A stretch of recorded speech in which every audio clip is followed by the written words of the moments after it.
Merci beaucoup et merci donc à toutes et à tous.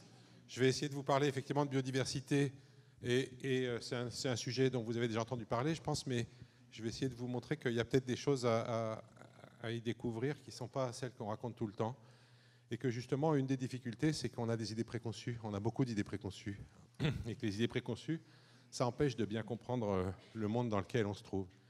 Et d'ailleurs quand on parle de biodiversité, eh bien, il est de bon ton de montrer des photos aussi sympathiques que possible pour dire que voilà, regardez, c'est joli, là, il y a plein de choses bien, etc. Ça pose plusieurs problèmes. Ça en pose un déjà, c'est que le choix des photos n'est pas complètement neutre et que si on en mettait d'autres, peut-être que les gens auraient une vision moins positive de la biodiversité. Et puis, la deuxième, c'est que, et ce qui est pire en fait, c'est que ça donne de la biodiversité une image en termes de collection de timbres. Si vous avez une idée de quelque chose, vous voyez, une collection comme ça. Et d'ailleurs, des gens qui étudient la biodiversité, ça en donne l'image de gentils chasseurs de papillons. Il y a des gens qui chassent les papillons dans les gens qui étudient la biodiversité, il n'y a rien de mal à ça, mais ça ne suffit pas. Et en réalité, cette image statique de la biodiversité, ça va être un des thèmes majeurs de ce que je voudrais vous faire comprendre ce soir, c'est qu'une vision statique de la biodiversité est mauvaise, ne correspond pas à la réalité scientifique et peut induire des actions bien intentionnées, mais mauvaises elles aussi. Donc, et le dernier point, je vous annonce la couleur tout de suite, c'est que je voudrais vous convaincre que si nous avons cette vision statique de la biodiversité, c'est parce que c'est très profondément enraciné dans notre culture, aussi bien notre culture générale que notre culture religieuse, ce qui va ensemble, hein, on va pouvoir y revenir. Alors, reconnaître qu'il y a des espèces, ça, il n'y a sûrement pas besoin d'être un homo sapiens pour s'en rendre compte. J'ai constaté que mon chat reconnaissait très bien un chien d'une souris. Et donc, n'importe quel animal, au fond, doit pouvoir reconnaître des espèces. Simplement, la question, c'est qu'est-ce qu'on en fait de ces espèces ? Qu'est-ce que c'est que le concept qu'on met derrière ? Jusqu'au XVIIIe siècle, en fait, on en a fait une catégorie très très simple. Une espèce, c'était un ensemble d'individus qui se ressemblent entre eux, qu'on sait reconnaître, hein, qui appartiennent à un groupe qu'on sait reconnaître. Et c'était la forme qui déterminait l'espèce, mais l'individu pouvait passer d'une espèce dans l'autre grâce à des métamorphoses. Donc ça, c'est des planches de traités de botanique du XVIIe siècle. Au XVIIe siècle, tout le monde admettait qu'il y avait un arbre qui existait en Écosse et qui produisait des feuilles dont certaines touchaient l'eau et se transformaient en poissons et d'autres tombaient sur le sol et se transformaient en oiseaux. Voilà. On sait aussi que la nuit, certains humains se transforment en loups, les loups-garous. À la même époque, les physiciens, Galilée développait la lunette astronomique, découvrait les satellites de Jupiter, les taches solaires. Vous voyez que la physique est partie avant les sciences naturelles, enfin la biologie si vous voulez. À l'époque, le mot biologie n'existait pas.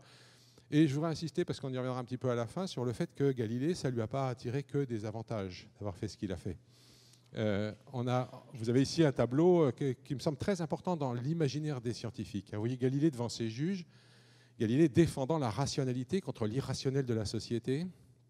Et ça, c'est important parce que je pense que tout scientifique, à un moment ou à un autre, se sent dans cette position. On aime Galilée dans cette position. C'est un homme courageux qui a pris des risques pour défendre l'attitude rationnelle. Et on est tous... Simplement, ça pose un problème, c'est que le scientifique, de ce point de vue-là, se définit comme en opposition avec la société. À la limite, plus il est en opposition avec la société, plus ça prouve que c'est un grand scientifique. Or ça, c'est pas vrai, hein. C'est-à-dire qu'il ne suffit pas d'avoir des ennuis avec la société pour être un grand scientifique, vous voyez. Et c'est une grosse difficulté, d'autant que, du coup, à chaque fois qu'on va dire à un scientifique qu'on n'est pas d'accord avec lui, il va se mettre dans la position de Galilée. Vous n'êtes pas d'accord avec moi parce que vous n'avez rien compris. Moi, je suis la rationalité. Quand il s'agit de mécanique céleste, c'est sûr que Galilée en connaissait infiniment plus que ses juges. Mais quand il s'agit de savoir s'il est bon de faire une chose ou une autre, le bien et le mal ne font pas partie de la science. Donc, du coup, quand les scientifiques disent qu'il est bon de cultiver des OGM ou de développer des centrales nucléaires ou de mettre un aéroport à Notre-Dame-des-Landes, eh bien là, ils sont pas du tout dans la même position que Galilée. Et s'ils ont des ennuis avec la société, c'est pas du tout sûr que ce soit eux qui aient raison. Mais ça, ils ne le savent pas. Et j'ai constaté de nombreuses fois que beaucoup de scientifiques estimaient que si on leur disait par exemple qu'on ne voulait pas d'OGM, eh ben, ils se prenaient pour Galilée, ils disaient vous êtes des irrationnels, etc. Et donc je voudrais tout de suite que vous amenez à vous méfier un petit peu de cette vision scientiste du monde. On y reviendra. À la fin du XVIIIe siècle, du XVIIe siècle, pardon, ça n'avait pas fait beaucoup de progrès. Toujours des tas de trucs comme ça, peut-être un peu plus sexy, mais sans plus. Et puis, D'ailleurs, au XVIIe siècle, on n'a pas inventé la lunette astronomique, nous les biologistes, mais on a inventé le microscope. Et c'est Van Leeuwenhoek, un Hollandais, qui invente le microscope et tout de suite, presque, il découvre ses propres spermatozoïdes grâce à son microscope.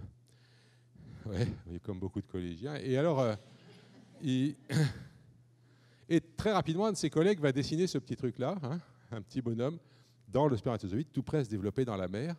Et je voudrais utiliser cette image. Alors, vous voyez, encore une fois, hein, bon, on va y revenir, mais je voudrais que ça soit clair pour tout le monde, ça ne marche pas comme ça. Hein. Les enfants ne sont pas contenus dans le spermatozoïde, et pourtant, c'est encore ce que de nombreuses personnes racontent aux enfants aujourd'hui. Il y a plein de gens qui, de façon très irresponsable à mon avis, disent aux enfants « le papa met une petite graine dans le ventre de la maman ». Alors là, il y a beaucoup de botanistes ici, hein, je pense que tout le monde est au courant. La graine, c'est la femelle qui la produit. Donc si quelqu'un dit ça à un enfant devant vous, vous dites non, non, non, c'est la maman qui fait la graine. Le papa, il a mis un tout petit machin de rien du tout dans la graine. Parce que vous voyez que ce n'est pas du tout neutre socialement. Hein. Ça veut dire que l'enfant est le produit du père. La mère n'est qu'un terreau plus ou moins fertile dans lequel germera la production du père. Ce n'est pas du tout neutre de dire que le papa met une graine dans le ventre de la maman. On ne devrait plus dire ça au XXIe siècle. Hein. C'est quand même incroyable que des choses... Alors, pourquoi j'insiste là-dessus? Parce que c'est pour vous dire que je pense qu'on a dans notre culture des tas d'imbécilités qui se maintiennent, comme celle-là, qui sont données aux enfants quand ils sont petits et qui ensuite ont des effets sur la façon dont on perçoit le monde. À l'époque, on prenait les choses tout à fait au premier degré, puisque la petite graine en question, si elle ne tombait pas dans une femme mais dans la terre, donnait naissance à une plante hybride, la mandragore, qui était perçue comme les résultats de la germination de la semence humaine. On emploie encore malheureusement ce terme-là, hein, dans la terre. Voilà, alors, au XVIIIe siècle, on va décider qu'il n'y a pas de métamorphose entre espèces. Et ce n'est pas qu'on l'a découvert, c'est qu'on l'a décidé. Pourquoi je dis ça? Parce que, évidemment, les chiens ne font pas des chats, on est tous d'accord. Et si vous lisez Ovide, vous avez des hommes qui se transforment en cerf, une fille qui se transforme en laurier, si je me souviens bien. Ça n'existe pas. Mais on peut avoir une métamorphose, par exemple, de cette chenille dans ce papillon. Si je décidais qu'une espèce est un ensemble d'individus que je sais reconnaître parce qu'ils se ressemblent, cette chenille et ce papillon ne se ressemblent absolument pas. Je ne pourrais pas les mettre dans la même espèce. Donc c'est parce que j'ai décidé qu'il n'y avait pas de métamorphose entre espèces que je suis obligé de mettre cette chenille et ce papillon dans la même espèce. Mais du coup, je vais devoir changer ce que j'appelle une espèce. Une espèce n'est plus un ensemble d'individus qui se ressemblent, mais un ensemble d'individus qui s'engendrent les uns des autres. Le concept d'espèce au XVIIIe siècle va prendre un tout nouveau sens, un sens qui tient compte du temps et qui inclut donc le fait que les générations s'engendrent les unes les autres. Et ça change tout, évidemment, puisque ça devient théoriquement moins statique. On va y revenir. Donc la classification des êtres vivants va commencer au XVIIIe siècle à ne plus reposer exclusivement sur une idée de ressemblance, mais sur une idée aussi de descendance. Et ça, je voudrais vous dire que la science de la classification des êtres vivants, qui s'appelle la systématique, eh bien, a continué sur cette piste jusqu'à la fin du XXe siècle. Je n'aurai pas le temps de discuter de ça aujourd'hui, mais aujourd'hui, toute la classification est entièrement fondée sur une vision généalogique des formes vivantes. Il n'y a plus aucun critère de ressemblance, il n'y a plus que les critères de descendance qui sont pris en compte. Voilà, donc au XVIIIe siècle, une fois qu'on a décidé qu'il n'y avait pas de métamorphose entre espèces, eh bien, on va commencer à organiser la biodiversité en créant des systèmes et donc en créant cette nouvelle science qui est la systématique. Le prince de ce travail-là, donc le grand naturaliste suédois qui s'appelle Linné, dans son Système de la nature, publié en 1735, va regrouper les espèces en genre, en ordre, enfin d'ailleurs en famille, en ordre, en classe. Et puis d'ailleurs dans les espèces, il va distinguer des sous-espèces et des variétés. Donc il y a toute une richesse de niveaux hiérarchiques dans la classification des êtres vivants. Et il le fait sur une base théorique extrêmement claire. Il explique que toutes les espèces tiennent leur origine en première instance de la main même du Créateur Tout-Puissant, car l'auteur de la nature, en créant les espèces, imposa à ces créatures une loi éternelle de reproduction et de multiplication dans les limites de leur propre type. Je m'arrête déjà là. L'auteur de la nature a créé les espèces. Donc c'est les espèces qui sont le fruit de la création. Et elles sont éternelles et elles sont immuables. Elles vont rester dans les limites de leur type qui leur a été fourni par le Créateur. Voilà, alors il admet qu'il y a des variations dans l'espèce, le Créateur leur accorde le pouvoir de jouer avec leur aspect extérieur, mais jamais celui de passer d'une espèce dans l'autre. Vous voyez la négation de la métamorphose entre espèces, d'où les deux sortes de différences existantes entre les plantes, l'une étant la différence vraie, c'est la diversité née de la main sage du Tout-Puissant, donc ça c'est la différence entre espèces, puisque c'est les espèces qui ont été créées, et l'autre, la variation de la coquille extérieure due au caprice de la nature, ça c'est les variations dans l'espèce. Donc pour Linné, la vraie diversité, c'est la diversité des espèces, et malheureusement, il en reste des traces de ça. C'est-à-dire que pour beaucoup de gens, si vous leur demandez qu'est-ce que c'est que la biodiversité, ils vont vous répondre c'est la diversité des espèces. Puis, alors si jamais ils sont un peu érudits, ils vont vous rajouter 2-3 autres trucs pour faire bien, avec aussi de la diversité dans l'espèce, et puis la diversité des écosystèmes, etc. Mais d'abord, la diversité des espèces. Et je voudrais vous convaincre que cette manière de voir les choses est extrêmement nocive et n'a rien à voir avec ce qu'on sait aujourd'hui. Je passe la suite parce qu'on n'aura pas. La biodiversité, donc, se construit, la systématique se construit sur une vision de la diversité parfaitement statique. Un monde stable, créé une fois pour toutes, tel quel par le Créateur, avec des espèces parfaitement stables. Et quand on enseigne aujourd'hui encore ce que c'est qu'une espèce, eh bien, les enfants doivent apprendre par cœur à l'école qu'une espèce, un ensemble d'individus qui se reproduisent entre eux, qui ne se reproduisent pas avec les autres. Ça ne marche pas très bien dans la nature, pour tout vous dire. Il y en a toujours qui ne font pas ce qu'il faut. Alors là, je montrais souvent cette diapo avant, et des fois, les gens venaient me voir après la conf en me demandant qu'est-ce que ça donne. Alors, je dis non, ça donne sûrement rien. Ils me disaient, bon, comment vous le savez? Je dis, on n'a jamais vu un hybride se balader dans la savane, et puis ils sont quand même assez loin dans l'arbre. Et là, les gens me demandaient, mais il faut être combien loin dans l'arbre pour que ça ne marche plus? Eh bien, je vais vous dire, on n'en sait rien. Et non seulement on n'en sait rien, mais au fond, je ne peux pas affirmer que ça ne marcherait jamais. La seule manière que j'ai, c'est d'essayer. Bon, il y a des fois où on sait, si vous voulez, entre les éléphants et les fraises des bois, là, c'est pas possible. Mais si vous prenez des formes un peu plus proches, eh ben, il y a des moments où vous ne savez plus si ça va pouvoir marcher ou pas. D'ailleurs, on a eu des surprises. Les lions et les tigres, on croyait qu'ils ne pouvaient pas faire des descendants ensemble. Ils ont réussi. Et quand les petits sont nés, ça a été intéressant parce que, moi, je vais vous dire, je pense que cette vision de l'espèce qu'on a tous, on la partage tous, c'est une vision qui fait partie de notre culture, qui est à la base de notre culture. Eh bien, cette vision, elle est un peu religieuse, si vous voulez, qu'on soit croyant ou pas, ça n'a rien à voir. Et quand on a su qu'il y avait des hybrides entre lions et tigres, tout le monde a commencé par dire « Oh, mais ils sont stériles ». Ils n'en savaient rien, c'était des bébés. Mais n'empêche, c'était un acte de foi. Alors, mauvaise nouvelle, ils ne sont pas stériles. Voilà, on a la deuxième génération. Pas tous, il y en a qui sont stériles, mais d'autres pas. Bon. D'ailleurs, on pouvait s'en douter, parce qu'entre les lions, les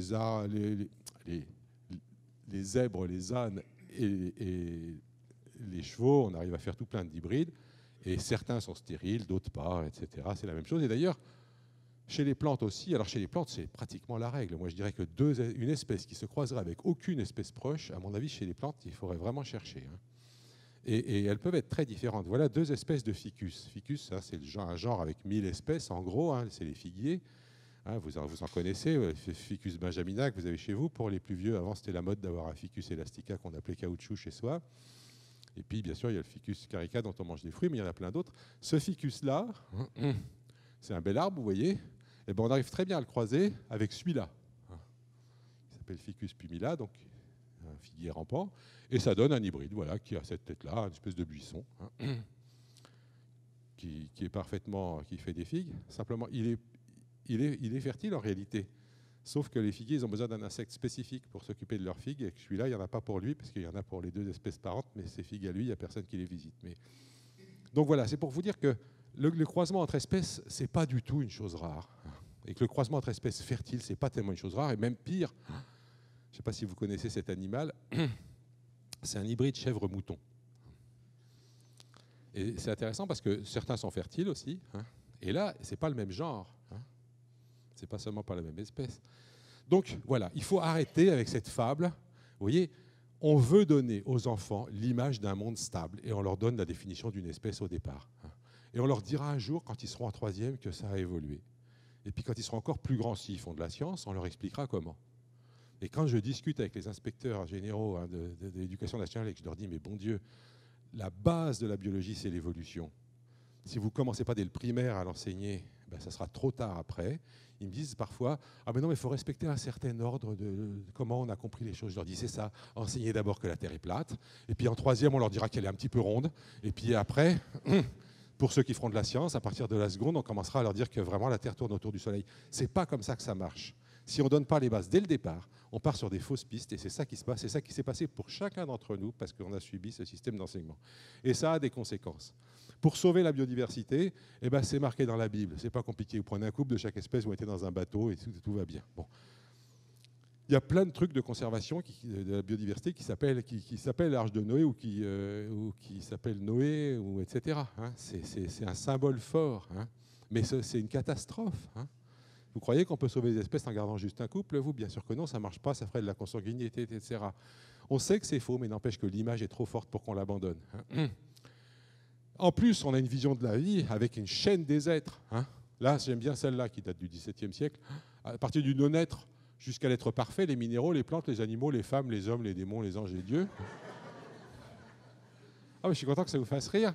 Mais j'ai peur que ce qui vous fasse rire, c'est seulement ces 2 lignes-là. Hein. Mais c'est tout aussi con de dire que les plantes sont moins bien que les animaux. Hein. Et vous voyez, pourquoi hiérarchiser dès qu'on trouve une différence? C'est catastrophique. Hein. La biodiversité doit être vue comme un ensemble et pas comme des machins supérieurs et des machins inférieurs. J'entendais tout à l'heure encore à France Inter, hein, une charmante scientifique de haut niveau à certains points de vue, mais qui nous expliquait qu'il y avait une petite bête qu'elle étudiait dans les sols aujourd'hui et qui était l'ancêtre des plantes et des animaux. Mais l'ancêtre des plantes et des animaux est mort depuis longtemps. Le machin qu'elle trouve dans le sol aujourd'hui, c'est un descendant, comme les plantes et les animaux, d'un ancêtre commun. Ça ne peut pas être un ancêtre. C'est comme si vous disiez, moi j'ai rencontré mon ancêtre d'il y a 500 000 ans. Non, vous ne l'avez pas rencontré. Voilà. Vous pouvez trouver quelqu'un qui lui ressemble, mais bon. Voilà. Donc la vision de la nature qu'on a est profondément influencée par la religion, et puis elle a vu diverses variations en fonction donc de la philosophie, hein, de l'idéologie qu'on avait. Au XVIIIe siècle, hein, c'est là que se fabrique la systématique, c'est là que commence à se fabriquer une vision naturaliste un peu construite du monde, même si elle est construite sur cette base fausse de la stabilité du monde. Et en même temps apparaissent 2 visions de la nature extrêmement opposées. D'un côté, Jean-Jacques Rousseau, hein, qui nous explique que la nature est bonne, et ce qui va avec, la nature humaine est bonne. Hein. Au Jardin des Plantes, où je travaille maintenant, je suis au Muséum d'histoire naturelle, on avait un directeur à la fin du XVIIIe siècle qui était convaincu que tout avait été fait dans la nature pour le bien de l'homme. Il explique qu'il y a des fruits faits pour la bouche, comme la cerise et la fraise, des fruits faits pour la main, comme la pomme. Il ajoute que le melon a été divisé en tranches par la nature afin d'être mangé en famille. Et que la citrouille étant plus grosse peut être mangée avec les voisins. Une vision béate, vous voyez, de la nature, tout va bien. Bon. Évidemment, cette vision-là est un peu ridicule. En face de lui se trouvait, parce que le XVIIIe siècle, c'est aussi l'invention de la notion de progrès. Et arrivent donc des gens qui défendent le progrès qui va être un fil conducteur de l'attitude des scientifiques en général du XVIIIe siècle à aujourd'hui. Je reviendrai sur cette exposition internationale de Chicago en 1933 qui titrait « Un siècle de progrès », ce qui était quand même assez extraordinaire à cette époque-là. Enfin bref. Et Buffon est un exemple des gens du progrès. Buffon était aussi un grand naturaliste. On peut dire que les 2 plus grands naturalistes du XVIIIe siècle, c'était Linné et Buffon. Mais lui, c'était aussi un industriel. Ça, on le sait moins. Hein, du côté de Dijon, à Montbard, il avait des forges. Voilà, ça, c'est les forges de Buffon. C'était une des rares activités rémunérées qu'avait le droit d'avoir un noble à l'époque. Il était comte. Et lui, il a une vision de la nature très, très différente de celle de Rousseau. Dans un texte qui s'appelle « De la nature », je vais essayer de vous le passer vite, mais je voudrais quand même que vous voyez un petit peu. Il écrit sur la nature sauvage. Hein, et il écrit que c'est une horreur. Hein.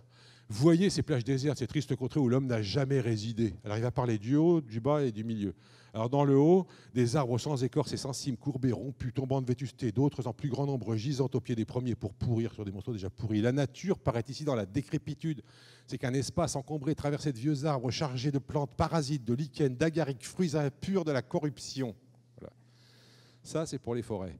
Dans les parties basses, des eaux mortes et croupisantes faute d'être conduites et dirigées ne nourrissent que des insectes vénéneux et servent de repère aux animaux immondes. Entre les marais infects qui occupent les lieux bas et les forêts décrépites qui coupent les terres élevées, s'étendent des espèces de landes avec des mauvaises herbes qui surmontent, qui étouffent les bonnes. C'est des herbes dures et épineuses qui forment une bourre épaisse de plusieurs pieds. Et l'homme là-dedans, l'homme obligé de suivre les sentiers de la bête farouche, rebrousse chemin et dit cette phrase incroyable: la nature brute est hideuse et mourante. Voilà la vision que Buffon nous donne de la nature sauvage. Hein. C'est moi, l'homme, moi seul, qui peut la rendre agréable et vivante. Alors arrachons les trucs, mettons le feu à cette bourre superflue, à ces vieilles forêts à demi consommées, achevons de détruire avec le fer ce que le feu n'aura pu consumer. Bientôt, au lieu du jonc du nénuphar dont le crapaud composait son venin, eh bien, on va voir des troupeaux d'animaux bondissants, le bœuf va sillonner la terre, qu'elle rajeunisse par la culture, une nature nouvelle va sortir de nos mains, qu'elle est belle, cette nature cultivée. Ces deux visions de la nature, celle de Rousseau d'un côté et celle de Buffon de l'autre, sont toujours en opposition de façon extraordinaire dans notre société. Vous avez les gens du progrès. Regardez le débat parlementaire sur certains aspects agricoles ressemble complètement à ça. Vous avez les écolos qui disent qu'il faudrait faire un petit peu, respecter plus la nature, machin bazar, et les autres en face qui disent non, non, non, tout ça c'est des histoires, vous voulez qu'on retourne au Moyen-Âge, nous on veut le progrès, et donc le progrès c'est de mettre du Roundup partout. Donc on est toujours exactement dans ce débat-là, on n'a pas progressé, on a juste amélioré nos techniques. Et moi je voudrais vous dire que quand même Buffon, il n'a pas fait que du bien à la vision de la nature, et je pense qu'il va y avoir peut-être à y revenir un petit peu autrement. Bon. Qu'est-ce qu'on a découvert après? À la fin du XVIIIe, on découvre que les espèces s'éteignent. Il fallait le découvrir. Maintenant, on est habitué, mais à l'époque, c'était une sacrée surprise. Cuvier découvre des bêtes comme ça et il dit c'est pas possible qu'on les ait ratées. Si elles étaient encore là. Donc, elles se sont éteintes. Bon. En même temps, Lamarck propose l'idée que les espèces se transforment, mais il le fait sur une fausse idée. Une double fausse idée en plus. C'est-à-dire que tout est faux chez Lamarck. L'idée de base est intéressante, mais après... Donc, premièrement, l'hérédité des caractères acquis, à quoi tout le monde croyait à l'époque, même 50 ans après, Darwin y croira encore, ce n'est pas un problème. Mais lui, il en a fait un dogme formidable. Alors, l'hérédité des caractères acquis, où il y en a une, ce n'est pas du tout que Lamarck, en Angleterre à la même époque, donc un monsieur tout fier de voir qu'il a perdu sa jambe et que son fils a hérité de son caractère, vous voyez. Alors, je dis surtout pour les enfants, ça ne marche pas comme ça. Ça ne marche pas comme ça. On a découvert depuis que même si on perd une jambe, on fait des enfants à 2 jambes. Ça, vous êtes tous conscients de ça? Oui. Et récemment, je racontais ça à des étudiants, et il y a un étudiant qui me dit mais ils étaient quand même bêtes à l'époque, ils n'avaient pas vu que les types à 2 jambes font des enfants à 1 jambe. Et j'ai dit si, mais en fait, ils avaient la réponse, et vous la connaissez. Ça saute des générations. On l'a déjà faite, celle-là aussi. Vous voyez les conneries qu'on raconte quand même, c'est terrible. La petite graine, ça saute des générations. Tout ça, c'est complètement faux. Ça ne saute pas des générations. Et évidemment, du coup, quand un enfant naissait avec une seule jambe, on disait il y a un de ses ancêtres qui a perdu une jambe. Et hop, ça, la boucle était bouclée, ça marchait. Bon, c'est pas comme ça que ça marche. Lamarck a quand même quelques éclairs de génie. Entre autres, il va lui comprendre que ce n'est pas les espèces la base de la biologie, que c'est l'individu. Il écrit à propos des espèces constantes auxquelles il a cru longtemps. Maintenant, je suis convaincu que j'étais dans l'erreur à cet égard et qu'il n'y a dans la nature que des individus. Je donne un nom d'espèce à une collection d'individus. Donc, vous voyez la rupture très forte, un Linné pour qui les espèces ont été créées et les individus ne sont que les moyens par lesquels les espèces se reproduisent. Et pour Lamarck, seuls les individus existent et les espèces ne sont que des collections d'individus. Une toute autre vision du monde. Bon, je passe sur le fait que Lamarck, en plus, croyait lui aussi à une espèce de chaîne des êtres, mais je n'ai pas le temps. La biologie contemporaine est donc fondée non pas sur la vision lamarckienne du monde, mais sur celle de Darwin. Lamarck a été le premier à d'ailleurs employer le mot biologie. Il a été le premier à fabriquer une théorie construite de la biologie, sauf qu'elle était fausse. Darwin va aussi fabriquer une théorie construite de la biologie, mais celle-là, elle n'est pas fausse, donc c'est celle-là qui nous sert de base aujourd'hui. Il va fonder sa théorie sur 2 grands principes. Le principe de sélection naturelle. Je suis obligé de prendre 1 minute pour vous en parler parce que ce n'est pas aussi évident que ça en a l'air. Pourquoi? Parce qu'il y a un phénomène tout à fait incroyable. Dans la nature, les individus vivants se reproduisent. Alors d'abord, ça c'est un malheur. En France, on dit que les individus se reproduisent. Tous les parents l'ont constaté, c'est pas vrai. C'est pas vous l'autre là. Il n'y a rien à faire. Vous ne vous êtes pas reproduit. Vous avez fabriqué une autre personne qui n'est pas vous, et qui n'est pas du tout vous, et qui vous le montrera si vous essayez de ne pas le comprendre vous-même. Et voilà. Donc, en fait, les Anglais ont une expression beaucoup plus subtile. Ils disent que « the individuals reproduce their own kind ». Les individus reproduisent leur propre sorte. C'est intraduisible, alors on va dire que les individus se reproduisent, mais en fait, ils reproduisent quelque chose, mais pas eux. Et c'est toute la question de savoir qu'est-ce qu'ils reproduisent, d'ailleurs. Je n'ai pas le temps d'en parler beaucoup aujourd'hui. Mais en tout cas, cette reproduction, ce qu'il y a d'extraordinaire, c'est qu'elle induit une variation. C'est-à-dire que les descendants ne sont pas tous pareils, et que cette variation est héritable. C'est-à-dire que les descendants les plus grands auront tendance à faire des descendants plus grands que les descendants les plus petits. Et ça, c'est une particularité incroyable du vivant, si vous y réfléchissez. Les cristaux aussi, ils font des variations. Mais les variations des cristaux, elles ne sont pas héritables. Les cristaux aussi, ils se reproduisent, mais sans ces variations héritables. Et du coup, il ne peut pas y avoir de sélection. Parce que la sélection, c'est le fait de choisir à chaque génération ceux qui ont marché le mieux et de recommencer de génération en génération. Et ça, du fait que les variations sont héritables, ça va amener à une transformation progressive des populations, à une adaptation des organismes à leur milieu. Ça va amener donc à comprendre comment se sont fabriqués des organismes aussi élaborés que nous pouvons l'être, nous tous, êtres vivants. Mais voilà, donc Darwin découvre tout ça grâce à un voyage autour de la Terre sur le Beagle. Il va découvrir entre autres, voilà ça. À l'époque, c'était sérieux les post-docs quand même. Il part en 1831, il revient en 1836 après avoir exploré le vaste monde en détail, avoir découvert des tonnes de nouvelles formes vivantes. Je fais tout ce que je peux pour ne pas employer le mot espèce, je vous préviens. Avoir découvert entre autres les milieux tropicaux qui vont lui faire comprendre une chose qu'il ne voyait pas si bien que ça dans l'Angleterre victorienne, c'est que quand la nature est laissée libre, elle est exubérante. Et qu'il n'y a pas assez de place pour tout le monde. Les plantes poussent les unes sur les autres, etc. Et c'est comme ça qu'il va comprendre que comme il n'y a pas assez de place pour tout le monde, et bien évidemment, dans la nature aussi se produit une sélection comme il s'en produit chez les éleveurs de chiens ou les horticulteurs. Pardon. Et il va présenter la sélection naturelle en disant qu'on peut dire que la sélection naturelle, donc en fait, à chaque fois qu'apparaît quelque chose qui marche bien, il va être conservé, puis à chaque fois qu'apparaît quelque chose qui marche mal, il va être perdu. Et donc la sélection naturelle, tous les jours, à toute heure, partout dans le monde, scrute chaque variation, même la plus infime, rejetant celle qui est mauvaise, préservant et additionnant ce qui est bon. Elle travaille silencieusement et insensiblement partout et à tout instant où l'opportunité se présente à l'amélioration de chaque être organique en relation avec ses conditions de vie inorganiques et organiques. Je voudrais revenir là-dessus tout à la fin, donc vous vous en souvenez. On y reviendra. À partir de là, Darwin va proposer un deuxième grand principe après la sélection naturelle, c'est le principe de divergence. Ça, c'est un truc qui fait pleurer d'émotion tous les historiens des sciences parce que c'est son petit carnet de notes où il écrit « je pense » en haut et puis il dessine le premier arbre qu'on connaisse de l'origine des espèces, en fait. Il va ensuite l'appliquer, entre autres, aux pinsons des Galapagos. Et donc, il va publier l'origine des espèces en 1859, donc il y a un peu plus de 150 ans. Ça lui attirera quelques ennuis, comme vous le savez, mais on est loin de Galilée, il risque plus du tout d'aller en prison. Et dans son livre, il va résumer toute sa théorie dans un schéma. Alors ce schéma, je l'adore. Je vous conseille, si ces questions vous intéressent, d'aller le télécharger. Vous tapez diagramme Darwin, et puis vous l'aurez, vous le mettez en fond d'écran, je ne sais pas vous.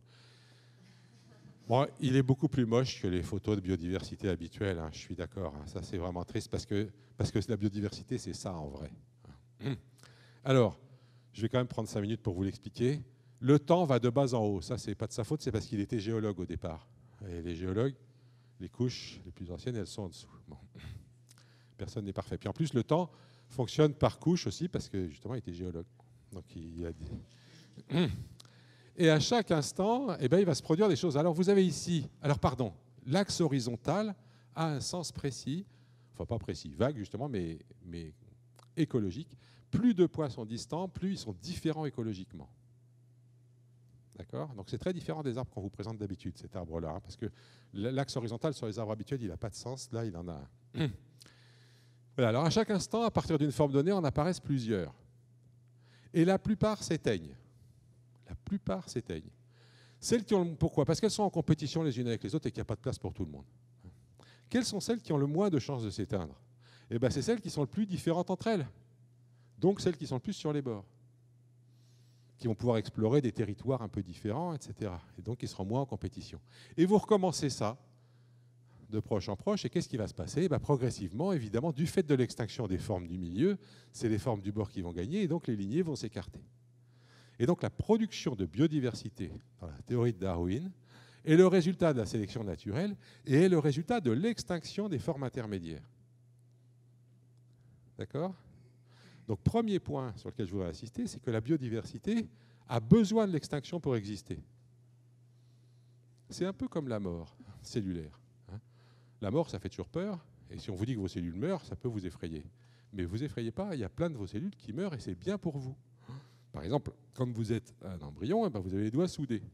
Et c'est la mort programmée de vos cellules qui sépare vos doigts. J'ai un ami qui s'appelle Jean-Claude Amezen, qui fait des émissions de radio, certains le connaissent sûrement, qui a écrit un livre qui s'appelle « La sculpture du vivant ». Celui-là pour expliquer ça, parce que la mort, notre corps est sculpté par la mort de nos cellules. Eh bien, je vous dirais que la biodiversité est sculptée par l'extinction. S'il n'y avait pas d'extinction, les doigts, là, ils resteraient soudés. Tout le vivant serait un gros paquet informe de machins qui se reproduisent, mais sans diversité. C'est parce que les formes intermédiaires s'éteignent qu'il y a biodiversité. Donc en fait, la biodiversité profite de l'extinction. Elle en profite parce que ça crée des lignées différentes et que du coup, eh bien, je peux reconnaître des formes différentes et que ces formes différentes vont explorer des territoires différents. Alors évidemment, cette extinction, elle est compensée par le fait que les lignées s'écartent et que du coup, à partir d'une même lignée, j'en fabrique plusieurs. Donc c'est, vous voyez, il y a d'un côté l'extinction et de l'autre l'écartement des lignées, et c'est le mélange des deux qui fabrique la biodiversité. Qu'est-ce que ça veut dire là-dedans? Donc, qu'est-ce que je vais appeler une espèce dans un système comme ça? Eh bien, je vais appeler espèce deux lignées qui sont suffisamment différentes pour que j'ai envie de leur donner des noms. Et le travail des systématiciens qui fabriquent les espèces, qui décident ce que c'est qu'une espèce, c'est un travail très complexe. Ils doivent vraiment comprendre la structure profonde des espèces sur lesquelles ils travaillent pour dire, bah oui, je vois là qu'il y a un ensemble qui a un sens et je vais lui donner un nom d'espèce. Mais c'est autant une science qu'un art, la systématique, de ce point de vue-là. Je voudrais que ça soit bien clair, comme la médecine, vous voyez. Alors que, et du coup, évidemment, d'ailleurs, deux systématiciens vont pouvoir ne pas être d'accord. Certains vont dire, ah ben non, moi je trouve que c'est la même espèce, d'autres diront, bon, ils vont passer du temps à se chicaner. Et évidemment, c'est normal, puisque deux formes ne sont jamais d'un coup des espèces. Il y a deux formes qui se différencient, puis au bout d'un certain temps, certains vont avoir envie de les appeler des espèces, d'autres vont dire que ce n'est pas encore des espèces.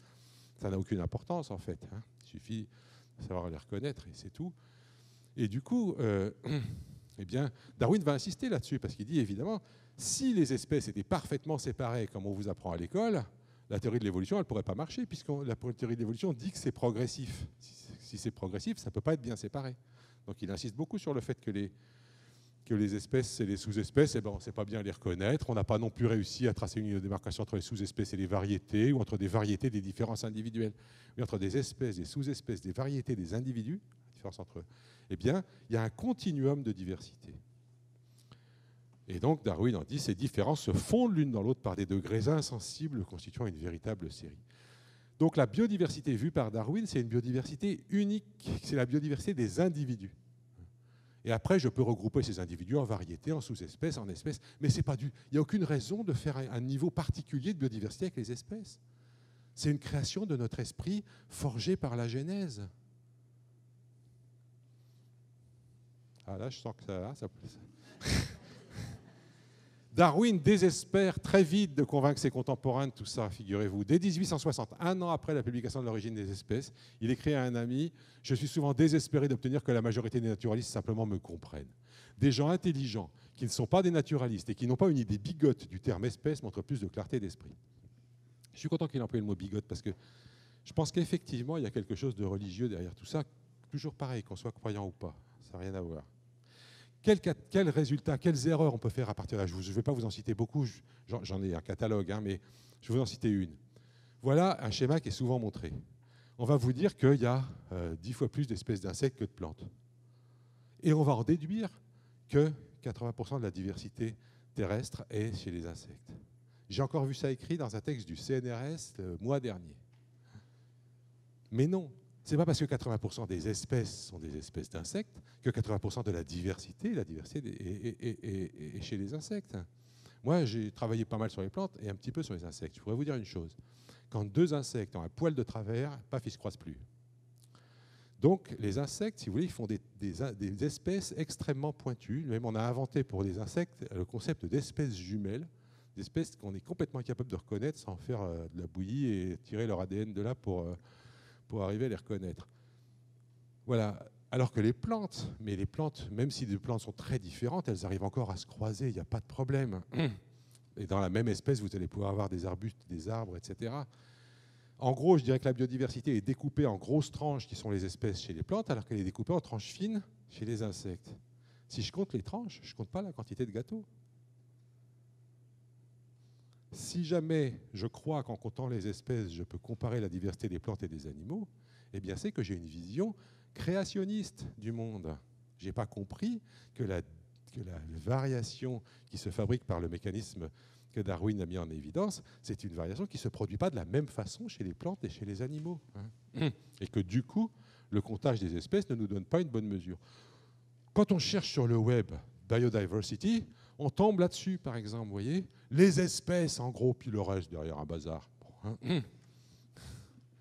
Et quand croient être évolutionnistes, souvent, ils me sortent un discours créationniste en croyant qu'ils font de l'évolution. En fait, vous remplacez le mot créateur par le mot évolution et tout va bien.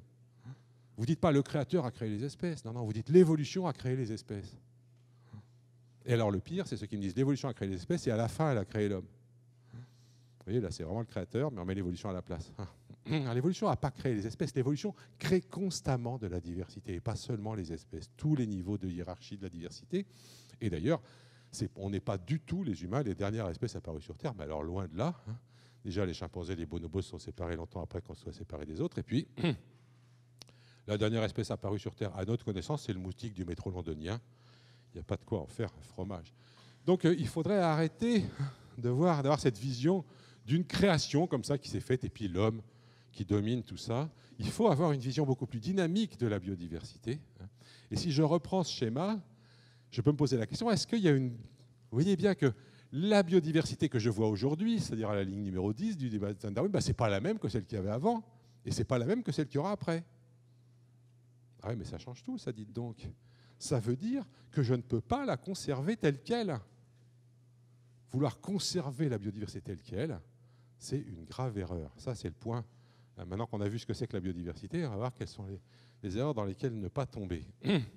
Donc, est-ce qu'il y a un équilibre de la biodiversité? Peut-être qu'il y a un équilibre de la biodiversité, mais s'il y a un équilibre, ce n'est pas un équilibre stable. Vous voyez, un équilibre stable, c'est celui, je ne voudrais pas faire de conneries quand même, par exemple, vous voyez, un verre, là, il est en équilibre stable. C'est-à-dire que si jamais je le penche un peu, il va revenir. D'accord? Pas trop. Si je le penche trop, il va tomber. Bon. Il y a des gens qui voient la biodiversité comme ça. Ils ont l'impression que si on pousse trop, poum, ça va tomber. Mais la biodiversité, ce n'est pas ça, puisque ça bouge tout le temps. Donc c'est un équilibre dynamique. Un équilibre dynamique, c'est l'équilibre... oui, je passe là-dessus. Ça, c'est un équilibre stable. Pas très stable, mais stable quand même, vous voyez. Un équilibre dynamique, c'est celui d'un vélo. Le vélo, il se maintient parce qu'il bouge.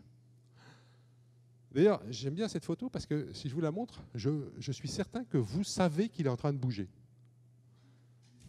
Il y a de deux manières. Soit il est en train d'avancer, soit il est en train de tomber. Mais ça ne peut pas rester comme ça. Donc c'est ça un équilibre dynamique. Alors vous pouvez calculer les forces qui vont faire que ça tombe d'un côté, que ça tombe de l'autre, etc. Expliquer comment le vélo tient debout et puis comprendre tout ça. En tout cas, une chose est sûre, c'est que si vous vous dites « Oh là là, peut-être je vais tomber, je m'arrête », eh bien non, là, c'est pas bon. C'est là que vous tombez. D'accord ? Donc arrêter la biodiversité, c'est perturber l'équilibre dynamique. Et donc, c'est absolument le contraire de ce qu'on vous a fait. On en a d'autres exemples. Un avion, c'est en équilibre dynamique. C'est parce qu'il avance que ça crée une sous-pression au-dessus des ailes et que du coup, il se maintient en l'air. Un satellite ou une planète, c'est pareil, ça tient parce qu'il y a une force centrifuge et puis une attraction qui se compense. Et vous voyez, si jamais un satellite commence à ralentir, qu'est-ce qui va se passer? Il ne va pas tomber tout de suite. Il va rentrer dans une dynamique d'effondrement. Les systèmes dynamiques, ce n'est pas des systèmes qui se cassent la figure d'un coup. C'est des systèmes qui rentrent dans une dynamique d'effondrement. Et la question, après, c'est il y a des moments où ils atteignent des situations dans lesquelles on n'arrive plus à remettre le système dans son équilibre dynamique de départ. En fait, on en a l'habitude de ça. Notre corps, on en a tous la perception. On vit grâce au fait qu'on est en équilibre dynamique avec notre environnement. On mange, on excrète, on respire, et c'est grâce à ça qu'on est en vie. Si quelqu'un vous disait « je tiens à toi très très fort, je veux surtout pas te perdre, je vais te mettre au frigo », vous ne seriez pas d'accord. Vous ne seriez pas d'accord parce que vous savez que, bien sûr, ça garderait votre forme, mais ça ne garderait pas votre vie, votre équilibre dynamique. Alors, je ne sais pas si vous me voyez venir là, mais la biodiversité, c'est la même chose. Si vous la mettez au frigo, vous la tuez. OK ? Donc le maintien de la biodiversité, ça se fait dans la nature, dans les écosystèmes, avec la dynamique. Il ne s'agit pas de garder les choses telles quelles, mais de garder une dynamique de la biodiversité dans la nature. Je parle sous contrôle du responsable du Conservatoire botanique national, qui évidemment a ça en charge. C'est tellement vrai ce que je vous dirais que même les physiciens qui d'habitude ne comprennent rien à la biologie l'ont compris. Einstein a dit « la vie c'est comme une bicyclette, il faut avancer pour ne pas perdre l'équilibre ». Voilà. Donc ce schéma, vous comprenez à quel point il est important. Je vais être obligé de passer un petit peu vite sur la suite parce que sinon ça va être trop long, mais je vais vous dire que évidemment la question c'est d'où viennent les différences de départ. Si on veut comprendre la biodiversité, il faut comprendre comment elle se crée au départ. Pourquoi est-ce qu'une même forme en fabrique plusieurs? Ça a donné lieu à de nombreux développements Excusez-moi, parfois j'ai cette image en double parce qu'il y a des projecteurs qui n'arrivent pas à projeter l'image précédente. Alors dans ces cas-là, je projette celle-là. C'est la précédente, ça c'est vraiment celle de Darwin. Et en particulier, donc, un cousin de Darwin, Galton, qui va s'intéresser à l'hérédité des variations et qui va faire les premiers travaux statistiques là-dessus, mais qui va le faire avec un but qui est d'améliorer l'espèce humaine, tout simplement. Et donc de créer une nouvelle science qu'il appelle l'eugénique, qui va permettre d'améliorer les humains. Ça, donc, c'est à la fin du 19e. À la fin du 19e, il y a à la fois Galton qui lance l'eugénique et l'étude statistique de l'hérédité. Il y a Weizmann, un Allemand, qui démontre qu'il n'y a pas d'hérédité de l'acquis, c'est-à-dire que ce genre de choses-là, ça ne marche pas. Il coupe la queue de souris pendant des générations, il montre que ça ne fait jamais naître des souris sans queue. Il s'en doutait, en fait, parce qu'il a dit, de toute façon, je m'en doutais, puisqu'on a déjà fait la même chose avec les prépuces des garçons dans plein de cultures, et que si ça marchait, ça se serait déjà vu. Sans parler de l'hymen des femmes, enfin bref. Donc, en même temps, donc, Mendel qui va proposer, qui va montrer que non seulement on n'hérite pas de ce que l'hérédité, il n'y a pas d'hérédité de l'acquis, mais qu'en plus on en transmet que la moitié de ce qu'ont donné nos parents. Et la systématique, si vous voulez, la génétique donc, va naître à la suite des travaux de Darwin, comme l'étude de l'hérédité des variations, cette base de la théorie darwinienne qui restait inexpliquée jusque-là. Le problème, c'est que tout ça va donner lieu, maintenant je vais passer à un deuxième chapitre. Maintenant qu'on a vu les aspects scientifiques, on va passer aux aspects sociaux. Et parce que la biologie est devenue une science terriblement active. En 1933, donc, Chicago organise l'exposition internationale et titre « Un siècle de progrès ». Il fallait le faire. Un siècle de progrès. Vous vous rendez compte, on a inventé la Première Guerre mondiale, on peut être fiers de nous, mais on a dit « plus jamais ça ». Plus jamais ça. C'était la phrase d'après la Première Guerre mondiale. On a inventé la première grande crise économique mondiale, 1929, mais là aussi, vous inquiétez pas, maintenant on a mis les banquiers au pas, ils ne feront plus jamais de conneries. Vous connaissez la suite. Alors, on croit au progrès, on y croit et c'est un acte de foi. Moi, je voudrais vous dire que chez beaucoup de mes collègues scientifiques, j'ai constaté que le progrès, c'est une foi. L'idée que la science ne peut conduire qu'au progrès, que toute technique est bonne, que tous les gens qui critiquent cette technique sont des apostats, qu'il faut les excommunier, est une attitude ultra classique chez les scientifiques et surtout chez leurs chefs. C'est-à-dire que vous avez des tas de chercheurs qui sont un peu qui émettent des doutes sur le bien fondé de tel ou tel truc. Mais ces chercheurs-là, ils ne deviendront jamais directeurs du CNRS et ils ne rentreront pas à l'Académie des sciences. Pour être à l'Académie des sciences, il faut être convaincu que toutes les avancées scientifiques sont des progrès pour l'humanité. Et pour être directeur du CNRS aussi, et même directeur de département, j'exagère, j'ai été directeur adjoint du département des sciences de la vie du CNRS pendant 9 mois. Au bout de 9 mois, j'ai été défendre José Bové dans un procès, et hop, j'étais plus directeur du département des sciences de la vie. Bon. Alors, l'action, c'était là, hein, l'action des humains donc les humains veulent prendre en charge le progrès, ils vont le faire, et donc ils vont d'abord lancer l'eugénique. Là, je vais aller assez vite, hein, excusez-moi, parce que c'est des images un peu chocs, mais je pense qu'en même temps, je ne peux pas passer trop de temps avec. Donc l'eugénique va se lancer dans les années du début du XXe siècle, mais va vraiment prendre son essor en 1920-1930. L'idée étant donc que l'évolution humaine, eh bien, on va s'en occuper activement. C'est les humains qui vont contrôler l'évolution humaine. La Société américaine d'eugénique est fondée par des très grands scientifiques comme Morgan, qui était le plus grand généticien de l'époque, celui qui a découvert l'hérédité chromosomique, Alexander Graham Bell, qui ne comprenait rien à la biologie, comme chose, c'est un physicien, il a inventé le téléphone, ça prouve quand même qu'il avait des bons gènes, mais de toute façon, ce n'est pas eux qui vont faire le boulot. Les deux autres qui sont là, eux, c'est des vrais eugénistes, des gens qui travaillent, qui ont monté des laboratoires d'eugénie, plusieurs centaines de chercheurs, hein, qui vont chercher d'où viennent les tares dans la société américaine. Et donc, ils vont remonter des généalogies, ils vont retrouver une des Nomadagiouk en 1740, ils retrouvent 92% de ses descendants, ils découvrent que 64 sont des débiles mentaux, 174 des pervers sexuels, 196 des illégitimes, c'est-à-dire nés hors mariage, je sais pas combien il y en a dans la salle, mais bon, 142 des pauvres et 77 des criminels et meurtriers, donc oui, une catastrophe. Hein. Adadjouk n'aurait jamais dû se reproduire, ça aurait été vraiment mieux pour tout le monde. Et d'autant que tout ça, c'est génétique. Hein, voilà là une famille dans laquelle on voit un gène qui se transmet, et ce gène, eh ben, c'est, tenez-vous bien, le gène de l'illégitimité. C'est-à-dire que la grande presse va se saisir de la question à l'époque. Hein. Le Thunder Oregonian, c'est un journal qu'aujourd'hui encore, tous les gens de l'Oregon lisent le dimanche. Hein. Et on regarde la descendance de Karl et Anna. Alors, en noir, c'est les normaux, en rouge, c'est les débiles mentaux mis à l'asile, et en bleu, c'est les débiles mentaux pas mis à l'asile. Bon. Karl et Anna étaient 2 débiles, ils ont eu 3 filles. Une normale qui a eu un mari normal, c'est vraiment pas de chance parce qu'on ne sait rien sur leurs 15 enfants. Mais alors, Cathy était une débile qui a eu 2 maris débiles avec qui elle a fait plein de débiles. Non, ça, c'est pas Cathy, c'est Marie, pardon. Et Cathy, elle était débile un peu moins quand même, son mari aussi. Ça, première génération, pas terrible. Deuxième génération, encore que des débiles. Vous voyez que c'est pas dur de voir qu'il faut absolument arrêter cette hécatombe.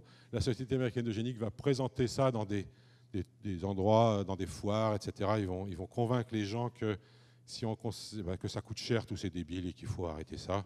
Hein. Et donc on va faire passer des lois eugéniques aux États-Unis. Et au 1er janvier, voilà les États qui ont adopté des lois eugéniques. On en est à 21 539 stérilisations pour cause de mauvais gènes. Et au total, il y a eu des procès retentissants dont ces dames qui ne voulaient pas être stérilisées. Ça s'est terminé à la Cour suprême américaine, dont le juge conclut 3 générations d'imbéciles, c'est assez. Et hop, on stérilise. 65 000 stérilisations quand même. Hein. Proportionnellement encore plus dans les pays scandinaves. En Suisse. Pas loin d'ici quand même. Hein. Vous avez failli pas naître. Hein. Et puis...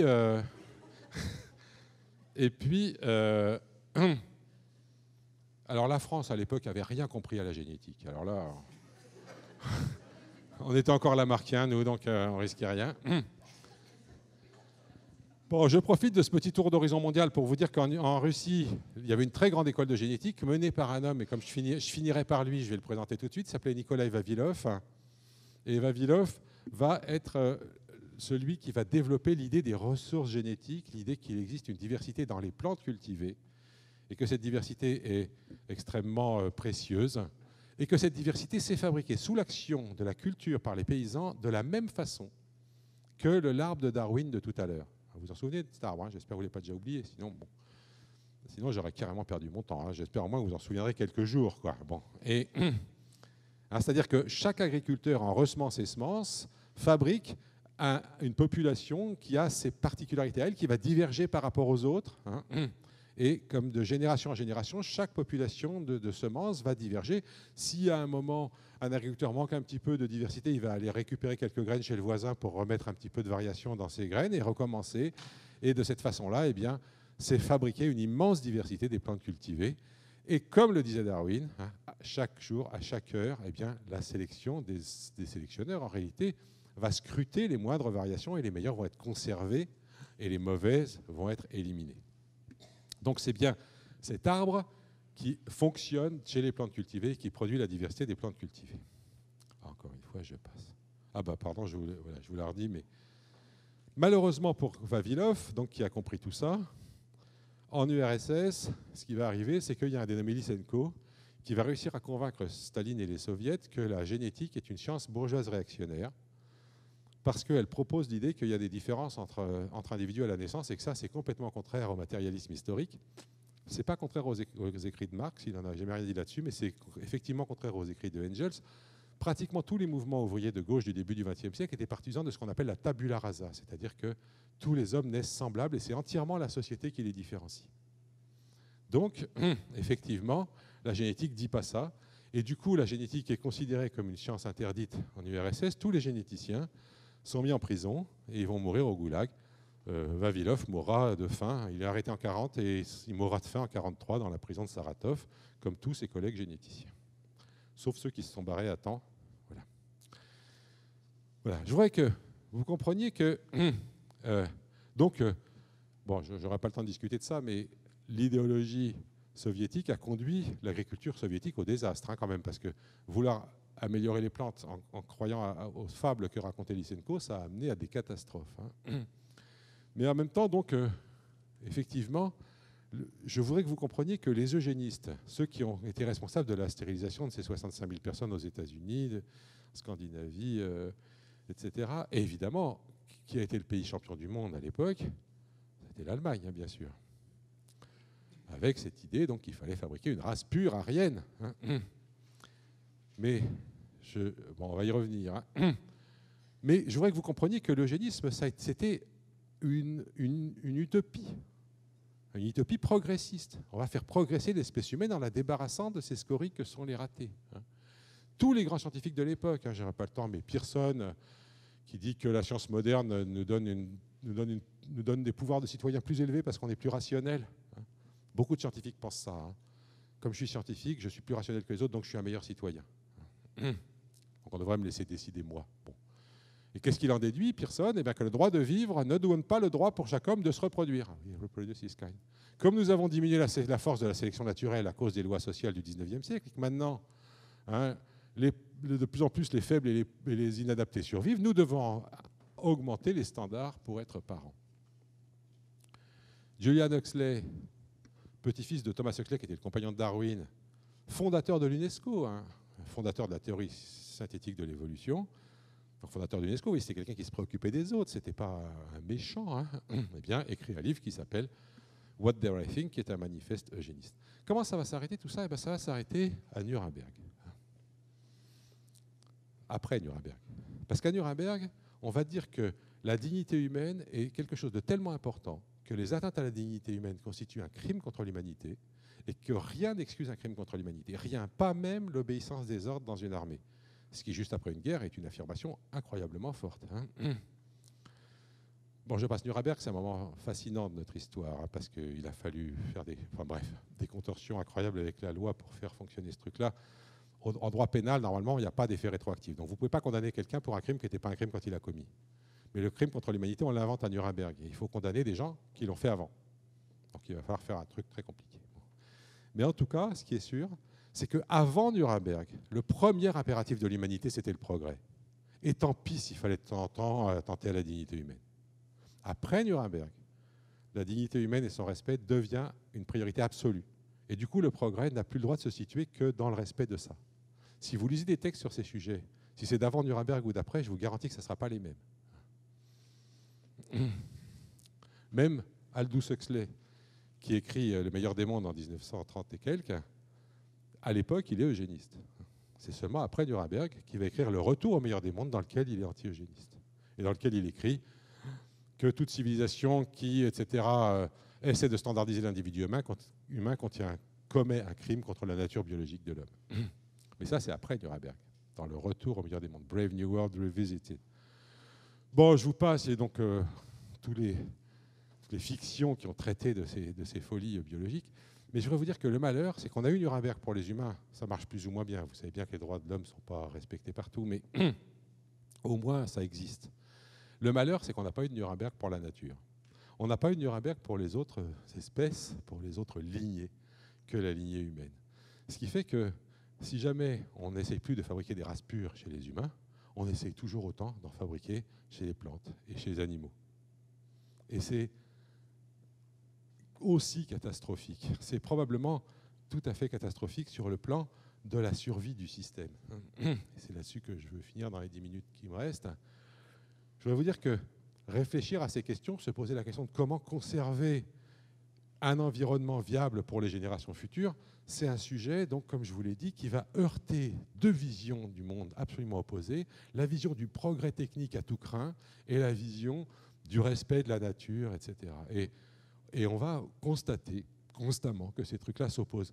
Quand Chirac, dans les début des années 2000, a décidé d'annexer une charte de l'environnement à la Constitution de la Ve République, il se trouve que dans cette charte de l'environnement, il y avait entre autres le principe de précaution. Le principe de précaution qui dit s'il y a une incertitude concernant un risque grave et irréversible concernant la santé humaine ou l'environnement, alors il n'est pas nécessaire d'avoir des preuves absolues du risque pour commencer à prendre des mesures. Et la première mesure à faire, c'est d'augmenter l'effort de recherche pour lever les incertitudes. Ça paraît assez logique quand même. Surtout que ça demande une augmentation de l'effort de recherche. Donc normalement, les chercheurs auraient dû être contents. Et bien, alors là, ça a été extraordinaire. L'Académie des sciences, l'Académie de médecine, l'Académie d'agriculture, le CNRS, l'INSERM, donc la recherche médicale, l'INRA, la recherche agronomique, tous les responsables de ces grandes institutions sont venus à l'Élysée pour supplier Chirac de ne pas faire ça. Chirac a donc organisé des débats, j'ai eu la chance de faire partie de certains, et c'était hallucinant parce que tous ces gens-là venaient nous dire une seule chose. Ils avaient un seul argument, ça va freiner le progrès. Et quand je leur disais, mais vous êtes sûr qu'il n'y a qu'un seul progrès possible, qu'on ne pourrait pas choisir différents progrès dont certains prendraient plus en compte la précaution que d'autres, etc. Non. Tout le progrès, c'est de laisser la technique foncer aussi vite que possible. Et évidemment, ça ne convainquait pas tellement les gens qui étaient dans la salle, hein, je vous avoue. Mais eux, ils étaient convaincus.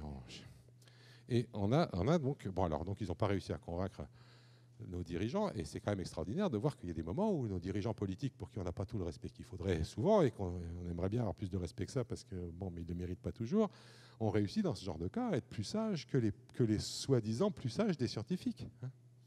C'est quand même une situation que je trouve, moi, scientifique, terriblement traumatisante, je vous avoue.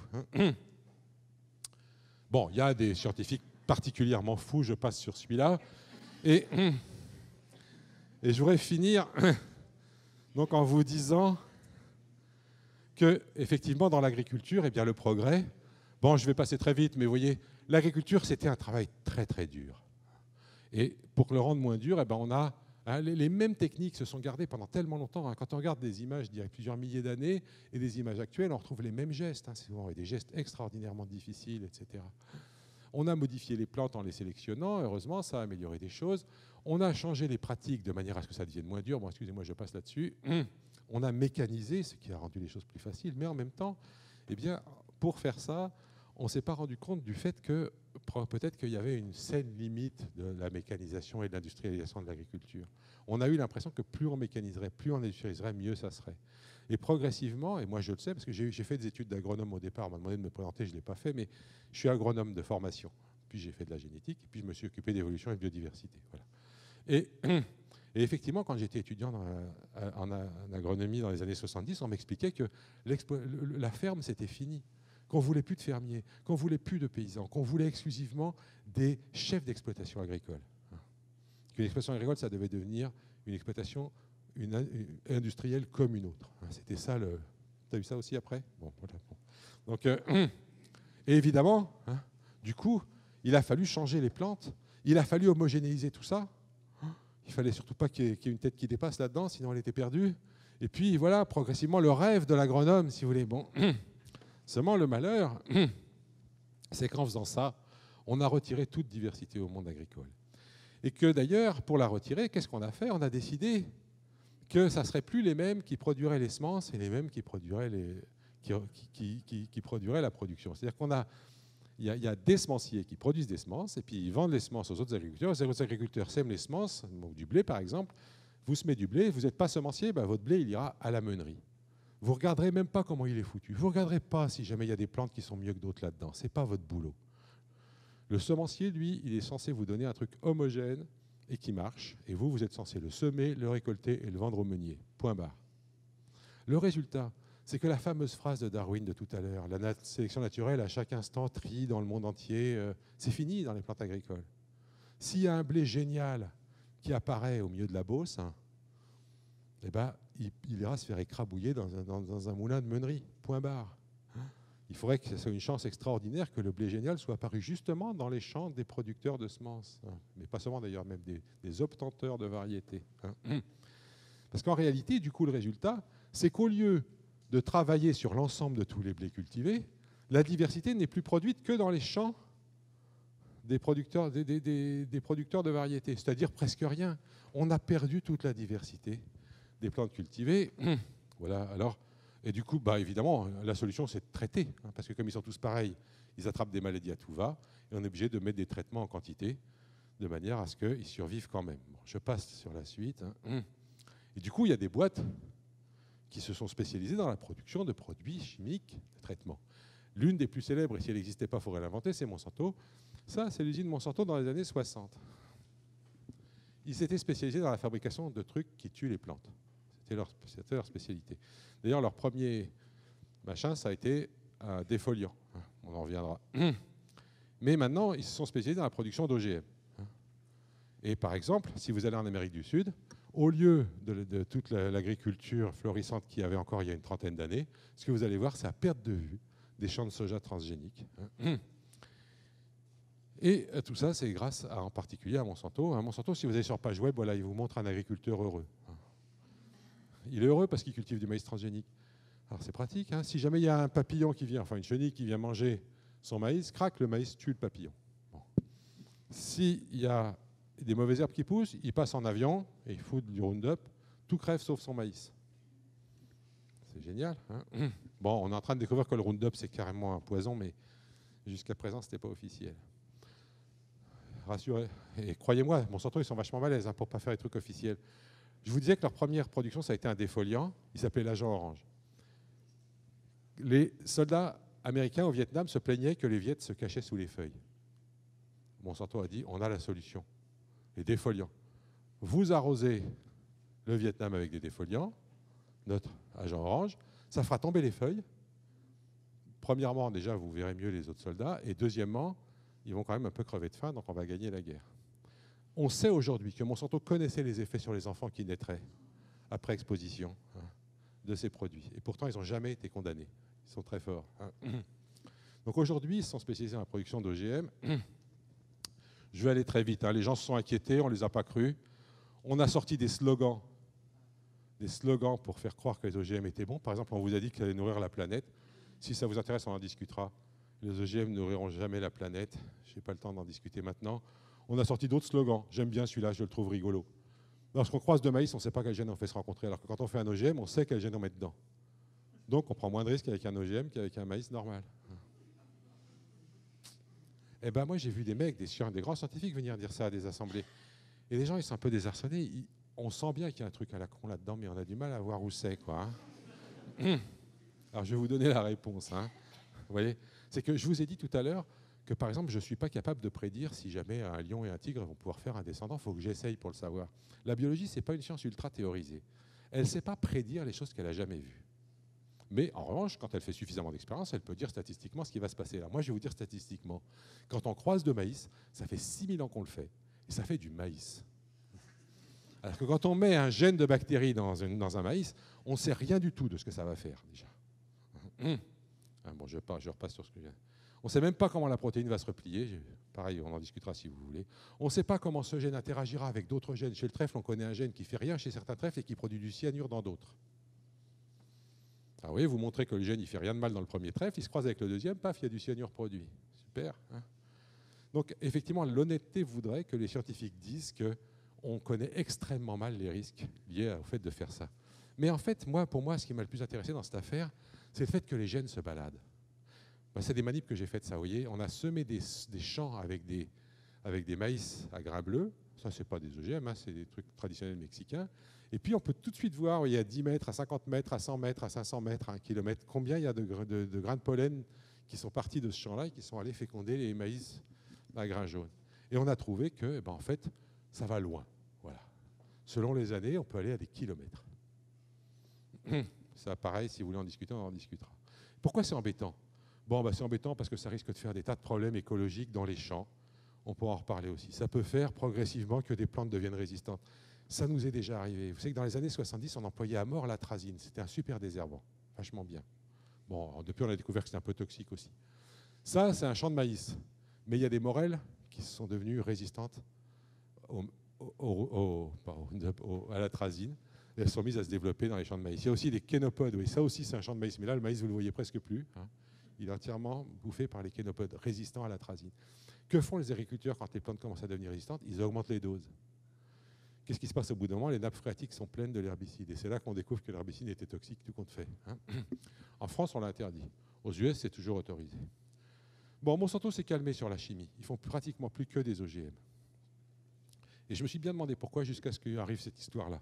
Ce monsieur s'appelle Percy Schmeiser. Il est canadien. Et tous les ans, il ressemait ses colzas. Il prenait les plantes de ses champs, il récoltait certaines graines, il les ressemait. Tous ses voisins cultivaient des colzas Monsanto. Et les pollens, c'est comme le nuage de Tchernobyl, ça ne s'arrête pas au bord du champ, figurez-vous. Donc, c'est ce que je vous ai montré avec le maïs. Donc, le résultat, c'est qu'évidemment, les gènes de M. Monsanto, ils arrivaient sur les fleurs de M. Schmeiser. Et puis, ils récoltaient les graines, ils les resemaient. Monsanto s'en doutait. Ils sont venus prélever des graines dans ces champs. Ils ont montré qu'il y avait leurs gènes dedans. Ils ont dit, oh, vous n'avez pas le droit de semer vos graines, il y a nos gènes à nous dedans. Ils sont brevetés. Vous nous devez 400 000 $ de dommages et intérêts et vous n'avez plus le droit de semer vos graines. Alors, bon, ils ont perdu sur les 400 000 $, mais ce n'est pas l'essentiel. Ils ont gagné sur le principal. Il n'a plus le droit de semer ses graines. Et vous comprenez, C'est important parce que qu'est-ce qui va se passer? On a trouvé la même chose chez les maïs traditionnels mexicains qui sont en train d'être contaminés par des maïs nord-américains. Vous prenez une graine, une plante, vous mettez des gènes brevetés dedans, vous laissez le vent emmener les pollens chez le voisin. Les graines du voisin sont à vous parce que vous avez mis un brevet dans votre plante. Actuellement, les firmes sont en train de s'approprier toute la bouffe de la planète grâce à ce système. C'est à ça qu'on assiste avec les OGM. Et pas seulement avec les OGM, mais avec le brevet, parce que maintenant, ils sont en train de faire des nouveaux trucs dont ils prétendent que ce n'est pas des OGM, mais qui sont quand même brevetés. Vous allez en entendre parler sûrement, vous allez voir, parce que ça fait du Sprouns. On ne sait plus comment faire avec ces types qui brevettent tout ce qu'ils peuvent dans les génomes. Alors tout ça va faire qu'il n'y aura plus de diversité du tout. C'est pas grave, ils y ont pensé. Vous inquiétez pas. Ils vont garder la biodiversité des plantes cultivées. Où ça? Dans un frigo. Je vous rappelle. Et comment ils appellent ça? L'âge de Noé des semences. Eh ben voilà, on est bon. Donc, au Svalbard, une île désolée de Norvège, dans laquelle il y avait des mines qui ont été abandonnées, il fait tellement froid que même avec le réchauffement climatique, ça ne devrait pas dégeler. Et là-dedans, on est en train de mettre des tas de graines qui vont mourir tranquillement, parce que dans un frigo, les graines, elles meurent.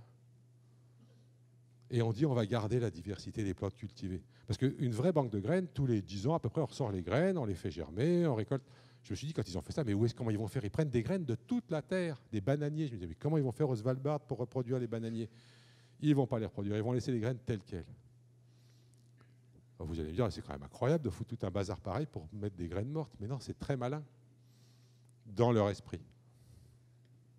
Parce que qui est-ce qui pourra se servir de la diversité qu'il y a dans des graines mortes? Les boîtes de biotech, parce que c'est l'ADN qu'on pourra récupérer même si la graine est morte. Puis il suffira de faire de la biologie synthétique pour les ressusciter. Donc, c'est très très bien. Les boîtes de biotech nettoient la diversité du monde vivant et elles la gardent dans un frigo sous une forme exploitable par elles seules, sauf qu'actuellement, elles ne sauraient pas s'en servir du tout, parce que si une nouvelle maladie apparaît sur nos plantes, comment aller trouver le gène de la résistance dans des graines mortes dans un frigo? Personne ne sait faire encore. Je voudrais que vous compreniez qu'actuellement, donc, cette idée de garder la diversité des plantes cultivées dans un frigo comme Arche de Noé, vous voyez que c'est une vision scientifique totalement dépassée. Depuis Darwin, c'est dépassé. Et on met des techniques, la biologie synthétique du XXIe siècle, au service d'une science totalement fausse. Et c'est ça, c'est extraordinaire, parce que tout ça, ça vient du fait qu'en réalité, on voit encore une fois la biodiversité comme créée. Comme si les variétés agricoles, la diversité, étaient une donnée du départ. Et ça, je l'ai vu, moi, quand j'étais dans l'enseignement agronomique, parce qu'on disait comment freiner l'érosion des ressources génétiques. Vous voyez l'idée? On nous a donné une diversité, elle est là, et on va essayer de la perdre le moins vite possible. L'idée qu'on pourrait mettre en place des systèmes d'agriculture qui fabriquent de la diversité, parce qu'on sait le faire, il suffirait de redonner à chaque paysan un devoir de récolter un peu des graines et de garder de la diversité de ses champs, etc. On saurait le faire. Il y a des chercheurs qui travaillent là-dessus. Enfin, il y a une chercheuse qui travaille là-dessus. Deux en France. Tiens, je vais même vous montrer une photo. Je passe là-dessus, parce que voilà, c'est elle. Donc, elle travaille avec le réseau des semences paysannes, qui effectivement sont des agriculteurs qui essayent de remettre en œuvre des systèmes qui font de la diversité dans les champs. Mais à l'heure actuelle, eh bien, on leur met tous les bâtons qu'on peut dans les roues, parce que quand on a décidé qu'il y aurait des gens qui produiraient les semences et d'autres qui les exploiteraient, on a fait une première erreur qui était donc qu'on a foutu en l'air le système qui produisait de la diversité dans les semences, mais on a fait une deuxième erreur qu'on n'avait pas devinée non plus, c'est qu'on a fabriqué un lobby incroyablement puissant, les producteurs de semences, qui bloquent toute possibilité d'avancement de ce genre de choses. Voilà. Donc je voudrais vous dire qu'aujourd'hui, en tant que citoyen, on a un devoir, et surtout citoyen s'intéressant aux plantes, on a un devoir de dire qu'il est essentiel de maintenir de la diversité, de la biodiversité, je pense que vous en êtes tous conscients, mais de la biodiversité dans les champs, pas seulement dans les bois. Et que les champs, c'est essentiel, parce que là, c'est toute la nourriture de la planète qui en dépend. Je passe là-dessus encore, excusez-moi. Voilà. Si jamais on continue comme ça, je vous garantis une catastrophe un jour ou l'autre. À force de faire des trucs ultra homogènes sur des millions d'hectares, vont se développer des maladies à cette échelle-là. Et on va réussir à fabriquer des famines mondiales, tout ça parce qu'on aura déconné sur ce plan-là. Donc c'est un vrai devoir, pour moi, scientifique, de vous dire... Ne laissez pas faire ces trucs-là. Ce n'est pas les OGM, bien sûr, peut-être que ça rend malade, etc. Mais à la limite, je m'en fiche. Le point le plus grave, c'est que c'est en train de mettre en danger tout l'approvisionnement en nourriture des humains. Et je pense que voilà, si jamais on ne comprend pas ça, si jamais on ne comprend pas qu'il faut maintenir la diversité des plantes cultivées, si jamais du coup on arrête la biodiversité, ben on va se faire mal. Et j'espère qu'on arrivera à l'éviter. Merci.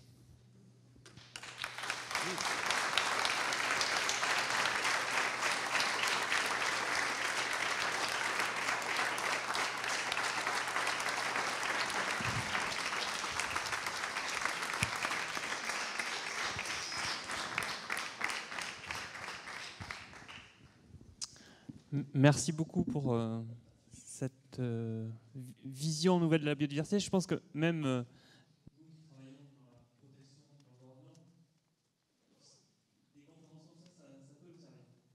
ça a amené pas mal de questions. Donc, on a un temps pour ça. Donc, allez-y, lancez-vous. Oui, je voudrais revenir sur la question des frigos de la biodiversité. Est-ce que la banque des Jardins Royaux de Londres est la même que Svalbard ou est-ce que c'est un projet différent ? Sincèrement, je ne suis pas allé regarder si jamais... Pour moi, la différence, c'est est-ce qu'on ressème les graines régulièrement pour leur maintenir leur pouvoir germinatif ou pas. Non, ma question, en fait, derrière, c'était de savoir si ce qu'étaient en train de faire les Jardins Royaux de Londres, sur le plan scientifique, était cohérent ou pas. Avoir un avis sur leur projet, je ne sais pas du tout si c'est la même chose. Moi, je ne sais pas si jamais ils vont ressemer les graines. Donc, du coup, je ne peux pas dire si jamais c'est complètement ridicule ou si jamais c'est juste un peu ridicule. Mais je pense que vous le savez bien. Les conservateurs botaniques nationaux, d'ailleurs aussi, on peut avoir des graines conservées ex situ, c'est-à-dire ce qu'on appelle in situ, c'est dans la nature, on va conserver les plantes dans la nature, et puis ex situ, c'est quand on les met dans un frigo. Bon. Ça peut être utile de garder des choses au frigo, comme ça peut être utile de garder des animaux dans des réserves, parce que si on ne fait pas, ça va s'éteindre, et puis après, on ne pourra plus du tout les retrouver. Mais c'est utile que si jamais on remet en œuvre des techniques dynamiques qui permettent de relancer la machine. Si vous voulez, on a un effondrement de la biodiversité, que je vous ai parlé d'un satellite qui se casse la figure, la biodiversité actuellement, les extinctions prennent le pas sur la diversification. Et du coup, on est dans une dynamique d'effondrement. On peut, à court terme, se dire sauvons ce qu'on peut sauver grâce à des banques de graines, à tout ce qu'on veut. Moi, ça ne me pose pas de problème. À condition qu'on ne se dise pas, une fois qu'on a fait la banque de graines, ça y est, on a fait le boulot. Il faut qu'on se dise, on doit remettre en œuvre les conditions de la dynamique de cette biodiversité, et ce qu'on a mis dans les frigos servira à réensemencer le système qu'on va mettre en œuvre. Mais si jamais on dit on a mis au frigo, ça y est, on a fait le boulot, la biodiversité est sauvée, alors c'est zéro. C'est même pire que ça, puisque comme on croit qu'on a fait ce qu'il fallait, du coup on ne va pas faire ce qu'il faut. Donc voilà, donc je ne sais pas comment va être utilisé. D'ailleurs, pour vous dire, Svalbard a déjà servi une fois, c'est en Syrie, je crois, qu'ils avaient perdu toutes les récoltes à cause de la guerre d'une certaine plante, et ils ont pu retrouver les variétés qui avaient été toutes éliminées dans Svalbard. Sur 3 ans, évidemment que ça peut servir. Mais si vous dites que vous allez sauver la biodiversité sur le long terme, alors là, non, quoi. Et donc, pour Londres, c'est pareil.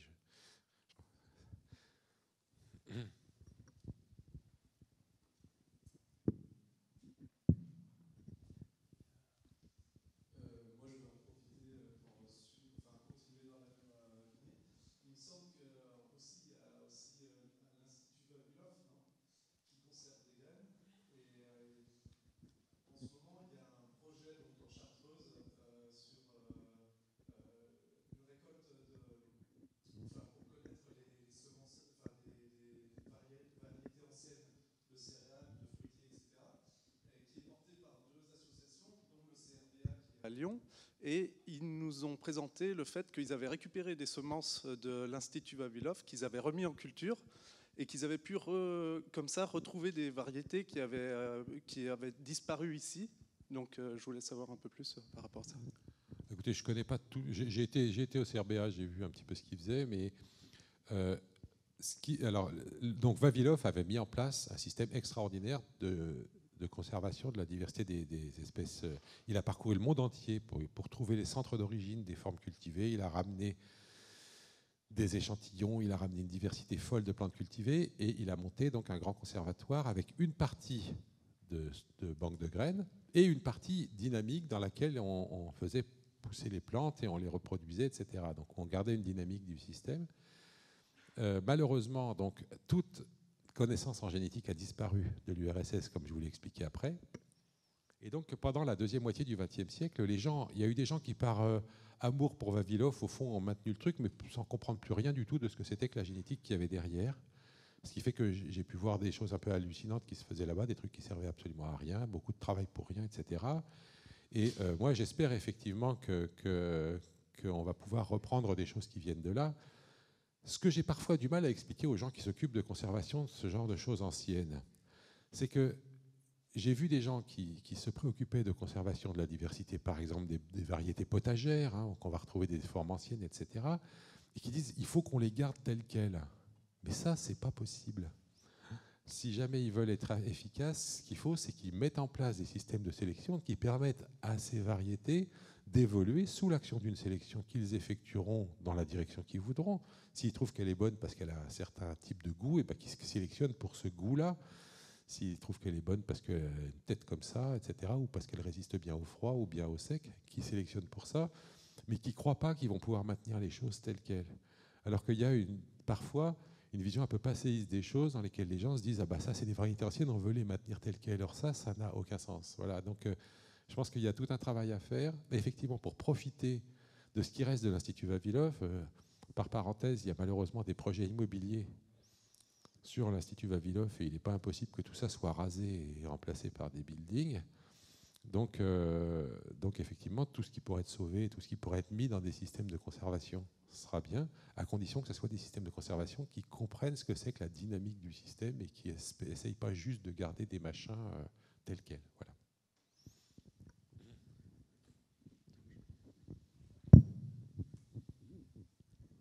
Je voulais juste rajouter un truc qui correspond à ce que tu disais sur l'Arche de Noé. C'est-à-dire que même si on met les trucs dans un frigo, on ne pourra jamais mettre toute la diversité d'une espèce ou d'une entité taxonomique quelle qu'elle soit. Et donc, de fait, ce qui est conservé, même si on arrive à le conserver longtemps, on va perdre de la diversité. Donc, de toute façon, c'est une entreprise insensée, quoi. Il y a beaucoup de raisons pour lesquelles c'est une entreprise insensée. Il y a aussi le fait que comme les pathogènes vont évoluer, quand vous allez ressortir votre machin, si ça se trouve, il y aura des nouvelles maladies auxquelles il ne résistera pas du tout. Donc, et je voudrais vous raconter une petite histoire. Je ne sais pas si certains d'entre vous en ont entendu parler, mais il y a une bactérie qui fait du mal aux oliviers en Italie actuellement. Il y a un journaliste du Monde qui s'appelle Stéphane Foucard qui m'appelle il y a quelques temps en me demandant « Tiens, tu es au courant pour la bactérie des oliviers ?» Moi, j'y connais rien, ni en bactérie, ni en olivier. Je lui dis bah, « Non, je ne sais rien. » Mais je lui dis, je me demande quand même, les oliviers, c'est des arbres qui se bouturent. Quelle est la diversité génétique des oliviers en Italie? Il me dit, tiens, c'est vrai, c'est une bonne question. Je connais un chercheur qui travaille là-dessus. Je vais l'appeler. Bon, il raccroche. Une heure après, il me rappelle, il me dit, bingo, le chercheur en question a fait une carte de la diversité des oliviers en Italie. Et les 3 zones où la bactérie fait des gros ravages, c'est les 3 zones qu'il avait détectées comme ayant pas de diversité. Et il a écrit ça dans Le Monde. C'est son boulot. Bon. Et ce qui est extraordinaire, c'est que personne ne l'a remarqué. C'est-à-dire qu'on continue à raconter l'histoire. Ah, il y a une méchante bactérie qui attaque les oliviers en Italie, alors que la vraie histoire, c'est on a déconné, on a mis les mêmes oliviers sur des milliers d'hectares dans certaines régions, et du coup, bien sûr qu'il y a une bactérie qui est en train de bousiller ces oliviers-là. Vous voyez que ce n'est pas la même histoire. D'ailleurs, c'est drôle, c'est exactement ce qu'on appelle les catastrophes naturelles. Je ne sais pas si vous avez remarqué, mais une catastrophe naturelle, c'est un truc dont on savait bien qu'il allait se produire, et si on n'avait pas déconné, ça n'aurait pas été grave.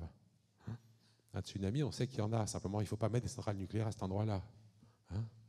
Des grandes marées avec des zones, il y en a. Donc, mais simplement, il ne faut pas construire dans les zones inondables. Et alors, quand il y a une inondation, paf, on va dire ah bah c'est une catastrophe naturelle. Mais oui, c'est une catastrophe naturelle, sauf que c'est aussi quand même de la faute des types qui ont construit à cet endroit-là, vous voyez. Et pour les catastrophes agronomiques à venir, ça sera des catastrophes naturelles, c'est-à-dire qu'il y aura une sale bestiole qui va tuer nos belles plantes, sauf qu'on aura fait exactement ce qu'il fallait pour ça, parce qu'on aura enlevé toute la diversité de nos cultures. Qu'est-ce que vous pensez de l'efficacité de la trame verte et bleue mise en place par le Grenelle de l'environnement? Est-ce que ça va dans le bon sens? C'est vraiment le truc qui va dans le bon sens pour moi, si vous voulez. L'idée de redonner de la dynamique au système. Ce que j'en pense en revanche, c'est que ça va à une vitesse d'escargot. Je ne sais pas si vous êtes au courant, mais si on se disait qu'il faut reconnecter vraiment les écosystèmes entre eux de manière à justement redonner de la dynamique, ça a 2 avantages. Premièrement, c'est que ça redonne une dynamique à l'ensemble. Si vous avez que des petits bosquets, chaque petit bosquet d'arbres, il contient ce qu'il contient, puis le jour où telle ou telle forme s'éteint là-dedans, elle ne reviendra pas. Donc effectivement, on perd de la diversité, on le sait bien, parce que les territoires sont beaucoup trop morcelés. Et puis en plus, il y a les changements globaux. Les changements globaux, c'est un changement de climat, mais c'est aussi, vous savez, ça, changement de climat, ça fait aussi des changements de parasites. On a entendu parler du chikungunya, du moustique qui fait de la microcéphalie, etc. Donc évidemment qu'avec les changements climatiques, il va y avoir des tas de changements qui vont se produire. Et en tout cas, ce qui est sûr, c'est que pour beaucoup de formes vivantes, pour se maintenir dans un écosystème qui leur convient, il faut qu'elles migrent vers le nord. On estime qu'actuellement, les oiseaux auraient dû migrer de 50 km vers le nord pour se maintenir dans le même état écologique qu'au début du XXe siècle. Ils en ont fait à peu près 20 en moyenne. Et parce que quand ils arrivent au bord d'un écosystème et puis que le prochain, il y a une énorme zone urbaine où il y a des zones cultivées absolument infranchissables pour eux pendant des kilomètres, et bien ils ne passent pas. Donc évidemment que reconnecter, ça c'est la première chose à faire. C'est la première chose à faire pour redonner une dynamique et pour permettre justement des ajustements face aux changements globaux. Je ne dis pas que ça suffira, mais en tout cas, ça au moins, ça va dans le bon sens.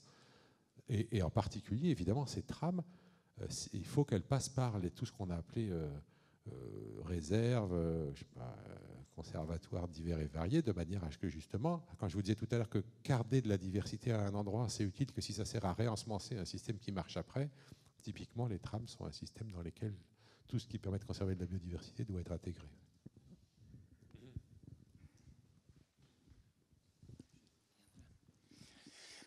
Oui, il y a un problème de temporalité entre les hommes et puis la nature qui n'est pas forcément le même.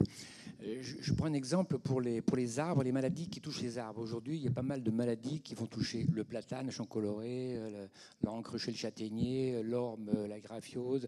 Récemment, il y a le frêne, il y a l'aulne également. Et je vois, j'habite à Avignon, et il fallait revégétaliser une rivière. On nous a dit, ah là, bon, faut pas mettre de platane parce qu'il y a une maladie, il faut pas mettre des ormes, il faut pas mettre des aulnes, il faut pas mettre des frênes, il faut pas mettre des aubépines, il faut mettre rien du tout. Et ce qui se passe, c'est qu'on voit bien que la logique est derrière, c'est de se dire, comme ça va être malade et que ça en risque d'être perdant en les plantant, dans ce cas-là, il ne faut pas les mettre. Donc ça veut dire qu'on se force, on se contraint à supprimer toute possibilité d'évolution génétique de ces plantes-là si on les supprime systématiquement en pensant qu'elles vont être malades. C'est comme disait, oh là là, vous allez avoir le sida peut-être demain, donc il faut vous éliminer tout de suite. Alors écoutez, oui, je voudrais vous répondre là-dessus parce que... Où est-ce que j'ai mis ça? Voilà, c'est là. Ça, c'est un travail justement d'Isabelle Goldrager, la chercheuse dont je vous ai parlé. Vous voyez, ça, c'est une rouille qui attaque du blé. Et vous voyez la tache où le blé est foutu au milieu du champ, c'est un blé qui ne possède pas le gène de résistance à cette rouille. Ça, c'est la photo de gauche. Sur la photo de droite, vous avez un mélange de variétés dont certaines possèdent le gène de résistance, mais même pas une majorité. Et qu'est-ce qui se passe? Vous n'avez quasiment pas d'effet de la rouille. Si vous mettez de la diversité dans votre système, eh bien, la maladie aura très peu d'effet. Évidemment, donc je vous réponds, mettre des platanes ou des ormes et mettre toujours le même, ça donnera effectivement des résultats catastrophiques. Donc, ce qu'il faut, c'est mettre une diversité, aussi bien donc, entre les différentes taxons d'arbres, mais dans chaque taxon, remettre de la diversité génétique. Or ça a été un peu contraire à la vision de l'INRA pendant longtemps. L'INRA fabriquait ce qu'il appelait des vergers à graines, c'est-à-dire qu'il y avait quelques arbres sélectionnés qui étaient clonés et mis au même endroit, et on n'avait pas le droit de semer de cette espèce-là d'arbre si jamais on ne prenait pas les graines à cet endroit-là. Et ça, c'est une manière de perdre de la diversité absolument extraordinaire. Heureusement que les arbres résistent un peu en envoyant leur pollen très loin, mais n'empêche que c'est clair que l'idée qu'il faut maintenir de la diversité, elle n'était tellement pas là. On a été tellement dans l'idée de la race pure. Vous voyez, c'est pour ça que je vous disais que c'est vraiment malheureux qu'on n'ait pas eu de Nuremberg de la biodiversité, parce que aujourd'hui, toute personne qui dit chez les humains, je veux une race pure, bon, on le catalogue tout de suite et on sait qu'on ne lui parle plus. Mais quand d'autres disent qu'ils veulent faire ça avec des plantes ou des animaux, au contraire, ils se retrouvent à la direction de l'INRA. Voilà.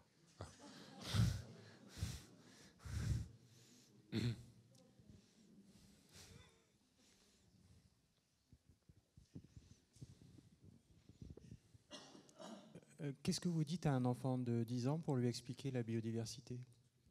Moi, je commence par l'évolution avec les enfants de 10 ans. Je suis allé dans des écoles, Parce qu'on m'avait tellement dit « Ah mais non, on ne peut pas expliquer l'évolution à des enfants ». Je dis « Bon, on va essayer, quoi ». Heureusement, j'ai des instituts sympas qui m'ont invité. C'est génial d'expliquer l'évolution à des enfants de 10 ans. Parce que quand je leur raconte l'histoire de la girafe, par exemple, je leur dis, il y avait un individu, il n'était pas très grand, puis il y avait des arbres en haut, alors il tordait la tête, et toujours, les enfants, je leur ai dit, comment vous croyez qu'il s'est allongé le cou de la girafe? Les enfants, ils me font toujours ce geste-là. Et alors, je leur dis, ouais, bah, ça marche pas. On a essayé, il y a des dames, elles se mettent des colliers, comme ça, elles finissent par avoir un cou très long, et ben leurs filles, elles naissent avec le même cou que les autres. Alors, et puis progressivement, je les amène à comprendre qu'est-ce que c'est que la sélection, comment ça marche, la variation. Le fait que s'il y a de la variation, il peut y avoir une évolution. Tout ça, ça peut s'expliquer à un môme. Et pour les mômes, je pense que c'est pas plus compliqué de comprendre ça que de comprendre que les espèces sont comme ça, qu'elles ont été créées toute éternité comme ça. C'est deux faits différents. Si on leur apprend l'un, eh ben, ils auront beaucoup plus de mal à comprendre l'autre plus tard. Ça, c'est clair. Mais c'est tout. Donc, le fait qu'on enseigne la biologie comme si tout avait été créé, et qu'après on s'étonne qu'on ait plein de créationnistes dans les écoles, mais c'est extraordinaire. On leur enseigne que tout est comme ça, et après, ah bah mince, ils deviennent créationnistes au bout d'un moment. Bah non, c'est de notre faute. Si jamais il y a une association des Amis de la Terre plate aux États-Unis. Ouais. Ils ont eu un grand succès parce que c'était génial, parce que quand les hommes ont marché sur la Lune et qu'on a vu les photos de la Terre là derrière, c'était superbe, hein, pour les plus vieux d'entre nous, on s'en souvient. Et j'ai vu une interview du président de l'association des Amis de la Terre plate américaine. Et alors on lui a demandé qu'est-ce qu'ils ont fait les gens de votre association là quand ils ont vu la Terre photographiée depuis la Lune. Alors il a dit, écoutez, il y en a pas mal qui ont démissionné, mais c'est une bonne chose parce que des gens qui sont capables de se laisser avoir par un trucage aussi grossier ne méritent pas de faire partie de notre association. Et ils ont même fait courir le bruit que certains d'entre vous ont sûrement entendu, que c'était Stanley Kubrick qui avait fait le trucage de l'homme sur la Lune. Donc, bon, mais n'empêche que, comme on apprend très jeune aux enfants que la Terre est ronde, ça ne s'apprend pas. Si on apprenait très jeune aux enfants que l'évolution a eu lieu, le créationnisme, ça aurait l'air aussi ridicule.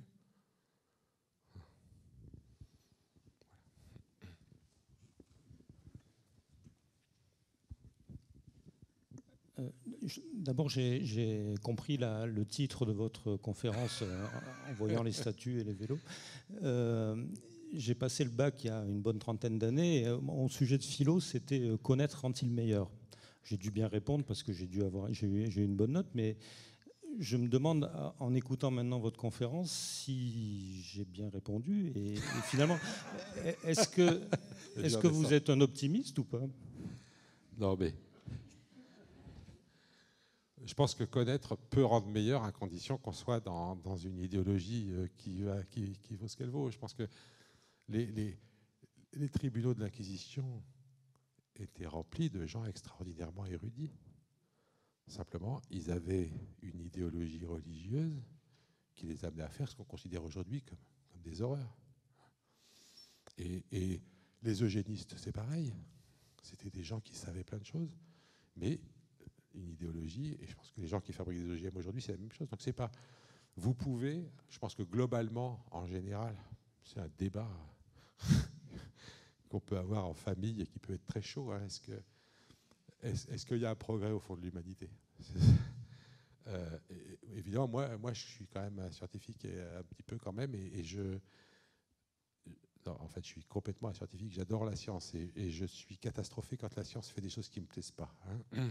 Mais je pense qu'effectivement, la science peut faire du bien et la connaissance peut faire du bien. Je pense, pour moi, indéniablement, le fait que dans pas mal de sociétés dans le monde, dont la nôtre, quand on fait un enfant, on est de bonnes chances qu'il reste vivant jusqu'à l'âge adulte. C'est quand même un sacré progrès par rapport à l'époque où on avait toutes les chances qu'il meure avant de devenir un adulte. Voilà, pour moi, ça, c'est un progrès, il n'y a pas de doute, quoi. Maintenant, c'est vrai que pour nous, c'est pas vrai pour tout le monde. Et puis, il y a d'autres savoirs qui vont servir à faire des choses tout à fait affreuses. Donc malheureusement, il ne suffit pas, je ne sais pas ce que vous avez répondu, mais il ne suffit pas de connaître pour être meilleur. Ça, j'en suis sûr. Il faut connaître et avoir compris comment cette connaissance peut améliorer les choses.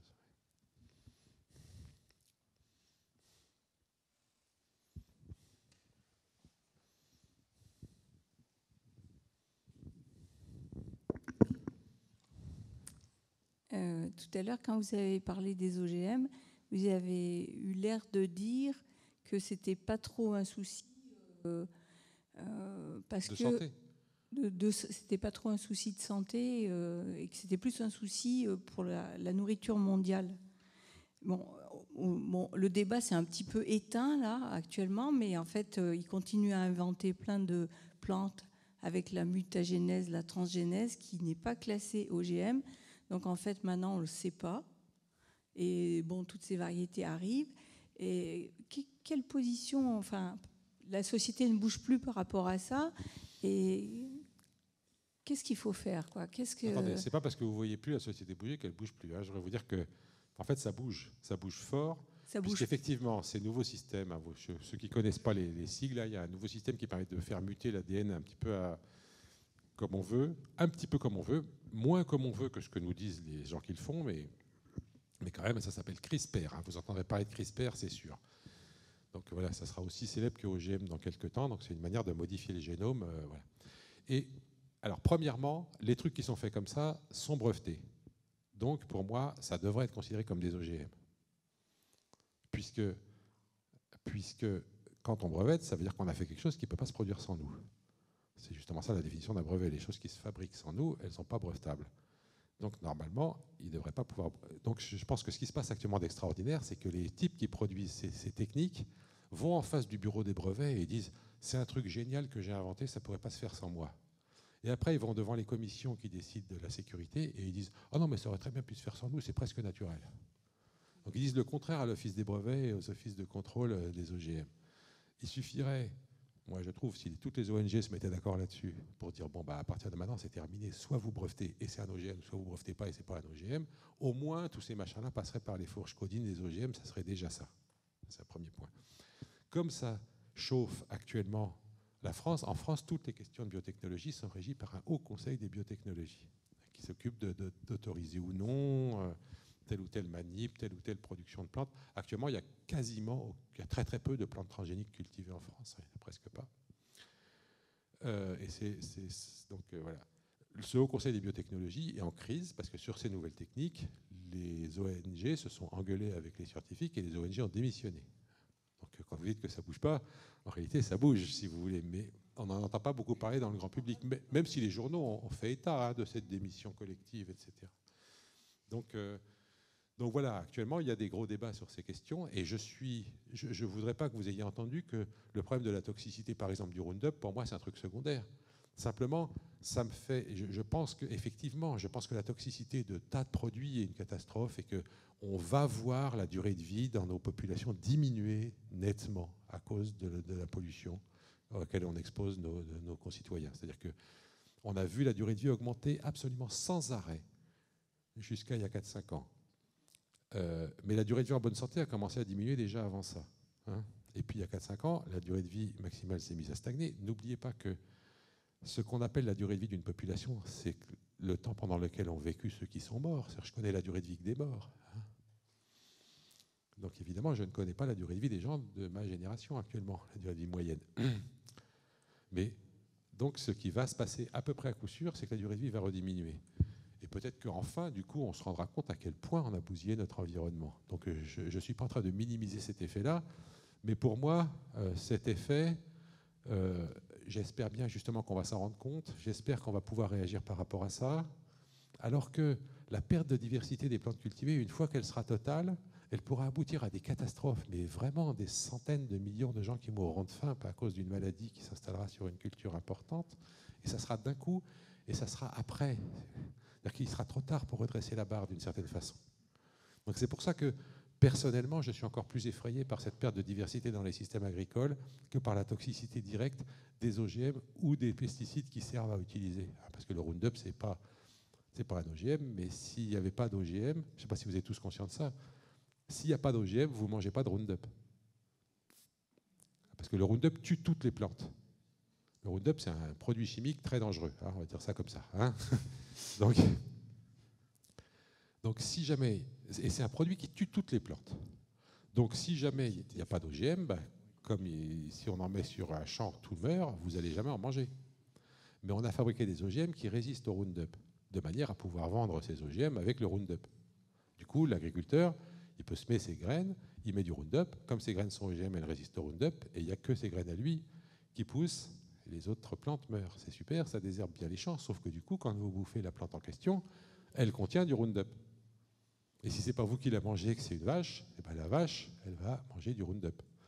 Et la vache, elle pourrait être malade à cause de ça. Et vous mangerez la vache malade ou vous boirez son lait. Bon. Donc voilà. Tout ça, c'est des vrais effets. Mais c'est pas, pour moi, je pense qu'on le verra progressivement et puis qu'on finira par réagir. Alors que la perte de diversité, le jour où on le verra, il sera déjà trop tard, vraiment trop tard. Voilà, c'est tout. On a aperçu très brièvement Claude Allègre tout à l'heure. Je crains que son esprit ne soit pas perdu. Il y a un article du Monde Son cerveau est perdu en revanche. Il a eu un AVC. Son esprit. La justice de Dieu a enfin Il y a un article du Monde du 15 avril, je crois, où il y a 3 de vos confrères qui dénoncent le lancement de campagne biodiversito-sceptique. Climato-sceptique, c'était plus facile. Et donc notamment, alors bon, des hommes politiques ont des petites phrases, on en a entendu pas mal, y compris dans l'ISEC. Mais là, c'est aussi des académies de scientifiques, etc. Donc un article dans le Monde, je ne pense pas que ça suffise. Qu'est-ce qu'il faut faire pour lutter contre cette biodiversito-scepticisme? Ouais, je vois que 2 solutions, hein, c'est ce que je disais. Premièrement, agir au niveau de l'éducation des enfants. Et puis deuxièmement, je fais ce que je peux. Voilà, je suis ici ce soir pour ça. Voilà, c'est tout ce que je peux vous dire. Et vous voyez, je pense que... Attention, parce que je pense que ce qu'il faut faire aussi, c'est justement remettre la biodiversité dans sa vraie dimension dynamique. C'est-à-dire que si jamais vous présentez la biodiversité, merci bien, si vous présentez la biodiversité comme un machin statique qui ne doit pas bouger, qu'il faut conserver comme l'Arche de Noé, eh bien effectivement, je pense que vous êtes attaquable. Et que, évidemment, qu'il y a des gens qui vont dire, mais enfin, les espèces se sont toujours éteintes. Mais oui, les espèces se sont toujours éteintes. Simplement, il y a une dynamique, et cette dynamique, elle peut être dans une phase d'effondrement ou pas. Et tous les indicateurs nous disent qu'on est dans une phase d'effondrement, c'est tout.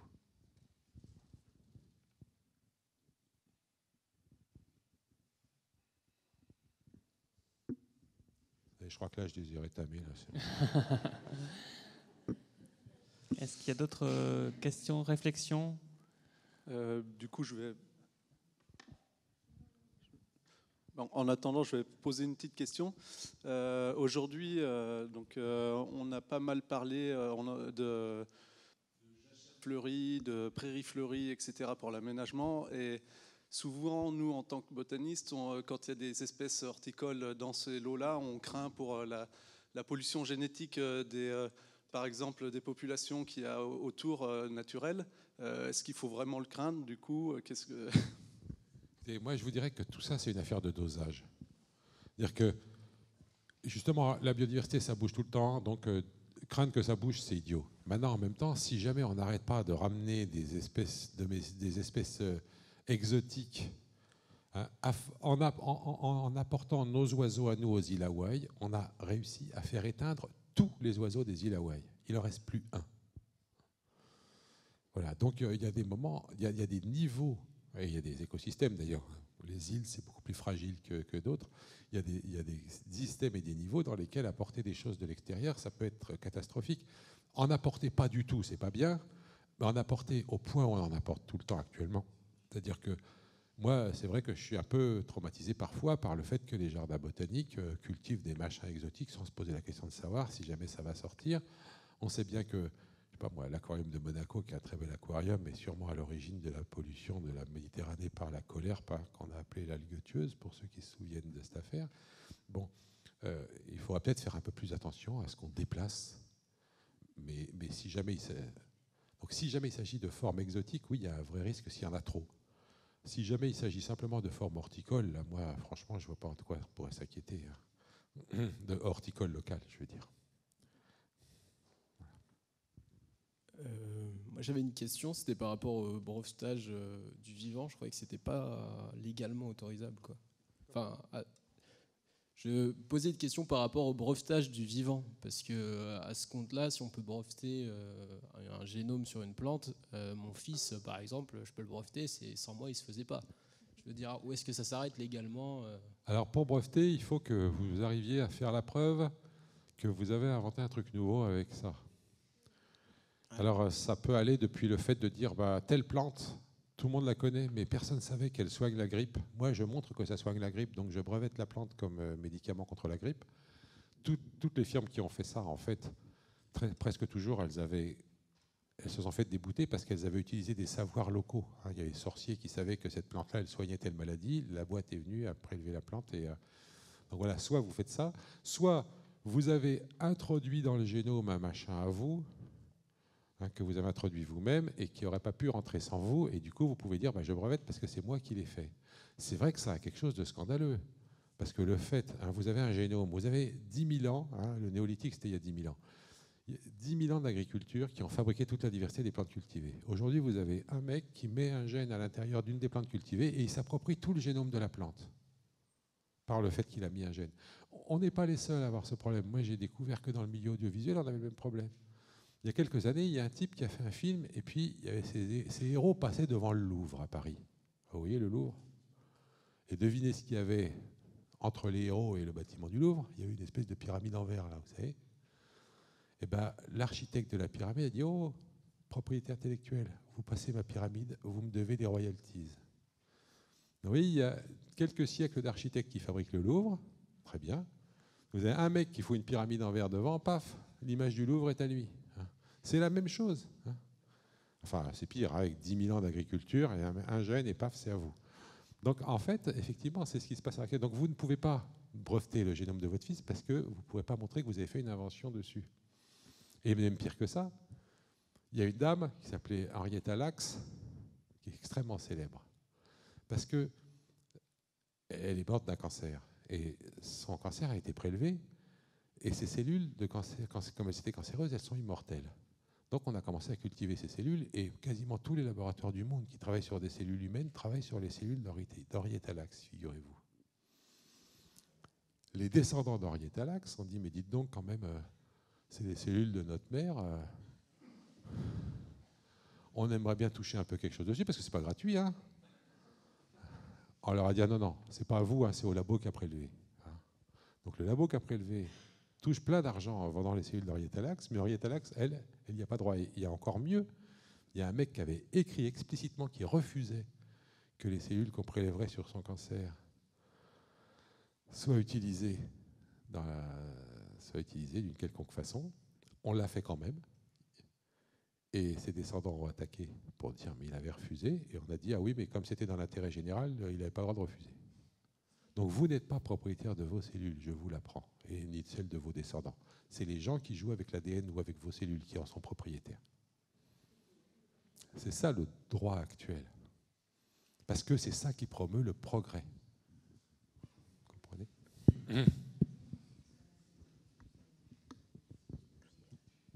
Oui, j'avais juste une question. Du coup, vous avez mentionné pas mal de politique, de juridique, beaucoup d'économie. Est-ce que finalement, les recherches qu'on peut mener ou les actions qu'on peut mener au niveau écologie, ça a un impact véritable en fait? Les actions qu'on peut mener à quel niveau?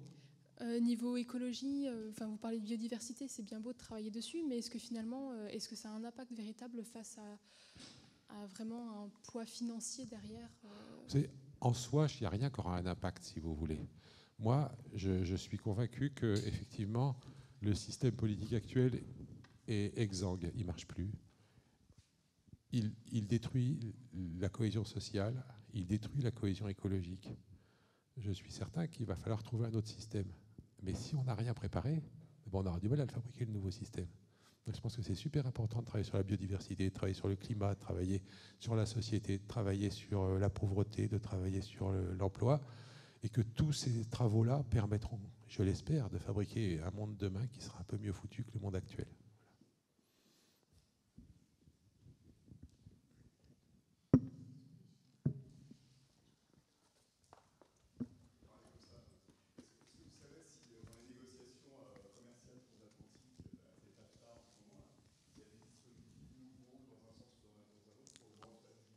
Il y a au moins une chose qui est sûre, dans les dispositifs de type TAFTA, TTIP, etc., ce qui est prévu, c'est qu'une société privée pourra attaquer un État parce que des lois gênent son commerce.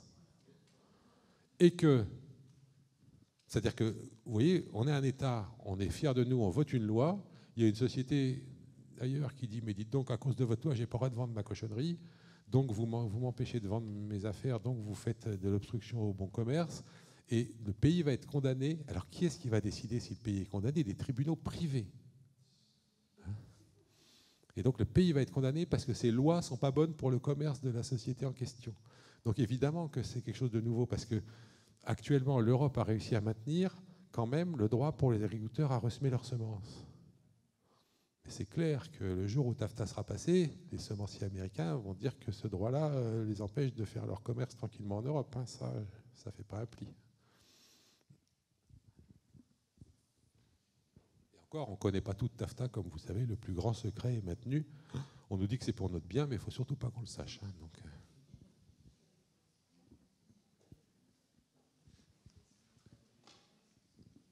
Oui, sous cet aspect de nourriture un petit peu du monde, ce que vous dites est tout à fait intéressant. Moi, je suis issu d'une famille de paysans, et le fait quand on se met à discuter, de dire qu'est-ce que c'est que le progrès technique, etc., qu'on voit maintenant, on retourne les prairies, on sème à la place, etc., j'ai beaucoup de difficultés à faire comprendre que ce n'est pas forcément le bon chemin, parce que je ne suis pas agronome, je ne sais pas l'expliquer. Ça commence à marcher quand on dit oui, mais l'agriculture telle qu'on la connaît aujourd'hui dans les pays capitalistes avancés, mais enfin également on va retrouver ça au Brésil, on va retrouver en Argentine, on va retrouver en Ukraine. Ça nourrit que 20% de la population mondiale. Enfin, disons que ça produit 20% de la production mondiale. 80% c'est de la production familiale paysanne, ça fait vivre 4,5 milliards d'hommes sur la Terre, et que ce modèle-là, on voit bien que si on l'impose à l'ensemble du monde, on perd à la fois la biodiversité, comme vous l'avez expliqué, mais on fout au chômage et dans des bidonvilles qui vont ensuite traverser la Méditerranée comme ils vont pouvoir pour aller vers les riches qui ont mis le système en place, pas de milliers, mais de milliards de personnes. C'est quelque chose qui, pour moi, est complètement dramatique. Complètement dramatique. Donc on voit bien que les aspects qui sont à la fois économiques, puisque les aspects économiques qui sont derrière, les aspects des pratiques paysannes qui sont, et les aspects humains de problèmes de l'immigration et les problèmes de nourriture du monde sont complètement liés, et que ça, je trouve qu'on ne le voit pas souvent apparaître dans sa globalité. Non, vous avez tout à fait raison, je suis passé un peu vite sur une diapo à ce sujet-là, mais j'espère que vous êtes tous conscients du fait qu'actuellement, l'agriculture mondiale produit assez pour tous les humains. C'est-à-dire que s'il y a des gens qui meurent de faim, c'est juste parce qu'il y a des gens trop pauvres pour s'acheter à bouffer. Et d'ailleurs, je trouve ça assez extraordinaire, parce qu'à partir du moment où il y a des gens trop pauvres pour s'acheter à manger, et que du coup ils meurent de faim, alors qu'on produit assez pour tout le monde, ça veut dire qu'évidemment, il y en a d'autres chez qui il y en a trop. Et on s'étonne qu'on fasse du gâchis chez nous, mais de toute façon, on ne peut pas ne pas faire de gâchis. Ça voudrait dire quoi? Qu'il faut qu'on bouffe encore plus, mais on bouffe déjà trop. Hein. Qu'est-ce que ça veut dire? Qu'il faut que nos surplus, on leur donne? Mais non, on va ruiner leurs agriculteurs si on fait ça. Si vous donnez la bouffe gratuite aux gens, comment voulez-vous que les agriculteurs vivent? Donc c'est bien plus compliqué que ça. Il faut arriver, comme vous le dites, à maintenir une agriculture et à maintenir des gens dans les campagnes. Fabriquer une agriculture industrielle, c'est fabriquer une agriculture qui produit pas plus à l'hectare, qui produit plus par heure de travail. L'agriculture industrielle, c'est une agriculture où un type va pouvoir cultiver 2000 hectares, alors que dans une agriculture traditionnelle, il ne ferait pas plus de 10 hectares à lui tout seul. Évidemment que ça change tout. Ça change tout. Ça coûte beaucoup plus cher. Donc il va falloir s'endetter. Vous connaissez tous le problème des agriculteurs qui sont horriblement endettés, qui du coup sont obligés, pour répondre à leurs dettes, de faire de la production, etc. Mais effectivement, le résultat, c'est qu'on va faire qu'il va y avoir des gens plus riches, des gros agriculteurs, et puis il va y avoir des tas de gens qui n'auront plus de boulot, c'est tout. Donc faire une agriculture qui utilise moins de travail, c'est mettre des tas de gens au chômage, comme vous venez de le dire. Et si on veut faire une agriculture durable et productive, il faut simplement remettre des gens dans les champs pour faire une vraie agriculture qui tienne compte de l'écologie. Il y a de plus en plus de gens qui sont... Parce que quand j'étais jeune, moi dans les années 70, dire ça, moi j'ai eu un prof qui s'appelait René Dumont. Beaucoup de gens ici le connaissent parce que c'était le premier candidat écolo présidentiel en France, qui nous disait déjà ça. Mais à l'époque, ce n'était pas audible parce qu'il y avait quand même très peu de monde qui avait envie d'habiter à la campagne. Aujourd'hui, il y a un vrai retour qui est en train de se produire vers la campagne, et donc je pense qu'il faudrait, au lieu de continuer à lutter contre, il faudrait l'accompagner. Et il faut bien comprendre que si on fait une agriculture chère, même si on produisait plus, on vous dit il va y avoir plus de monde, il faut produire plus. Mais si vous produisez plus en augmentant les inégalités de revenus, vous augmenterez le nombre de gens qui meurent de faim. Puisque ce qui fait que des gens n'ont pas assez à manger, ce n'est pas qu'il n'y a pas assez, c'est qu'ils n'ont pas assez pour s'acheter à manger. Donc, si jamais vous voulez qu'il y ait moins de gens qui meurent de faim, il ne faut pas augmenter les inégalités de revenus. Or, l'agriculture industrielle augmente les inégalités de revenus. Ce qui se passe dans l'Amérique du Sud, c'est extraordinaire. Vous avez des entreprises qui sont en train de se faire Afrique fou à vendre ce soja transgénique que je vous ai montré. Mais pendant ce temps-là, tous les paysans qui travaillaient là-dedans, effectivement, sont dans les favelas. Donc on peut pas, c'est absolument faux de dire que cette agriculture industrielle va nourrir mieux les gens dans l'avenir que si jamais on faisait une vraie agriculture paysanne. Simplement, effectivement, l'agriculture paysanne, ça demande du travail, ça demande des gens dans les champs, et ça fait moins bien fonctionner le système financier. Et comme vous le savez, pour le moment, c'est un peu le système financier qui drive la politique.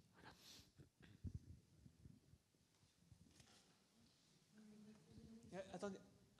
Comme c'est enregistré, je préfère le micro. Désolé.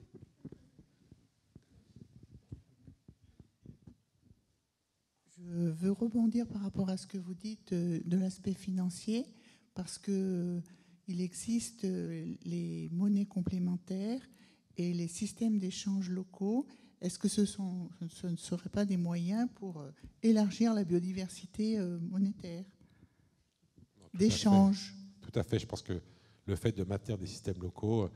Premièrement, je voudrais qu'on soit tous conscients du fait que les problèmes d'écologie et les problèmes, les problèmes sociaux sont complètement liés. C'est-à-dire qu'on ne peut pas espérer régler les problèmes écologiques sans régler les problèmes sociaux et réciproquement. C'est-à-dire que si il faut faire une société qui soit bonne pour la nature et pour les humains à la fois. On ne peut pas croire qu'on va régler un problème sans l'autre. Et effectivement, je pense que de ce point de vue-là, tout ce qui permet de favoriser des fonctionnements locaux a des tas de qualités. Malheureusement, tout ne peut pas être local. Le problème, par exemple, du CO2 dans l'atmosphère, ça, c'est pas local. C'est-à-dire que la molécule de CO2, que vous la fabriquez en cramant du bois ici, en cramant du charbon ailleurs, ou en faisant fonctionner dans votre voiture ailleurs, c'est le même molécule de CO2. Et donc là, il y a des problèmes globaux, mais il y a aussi beaucoup de choses qui peuvent se régler localement.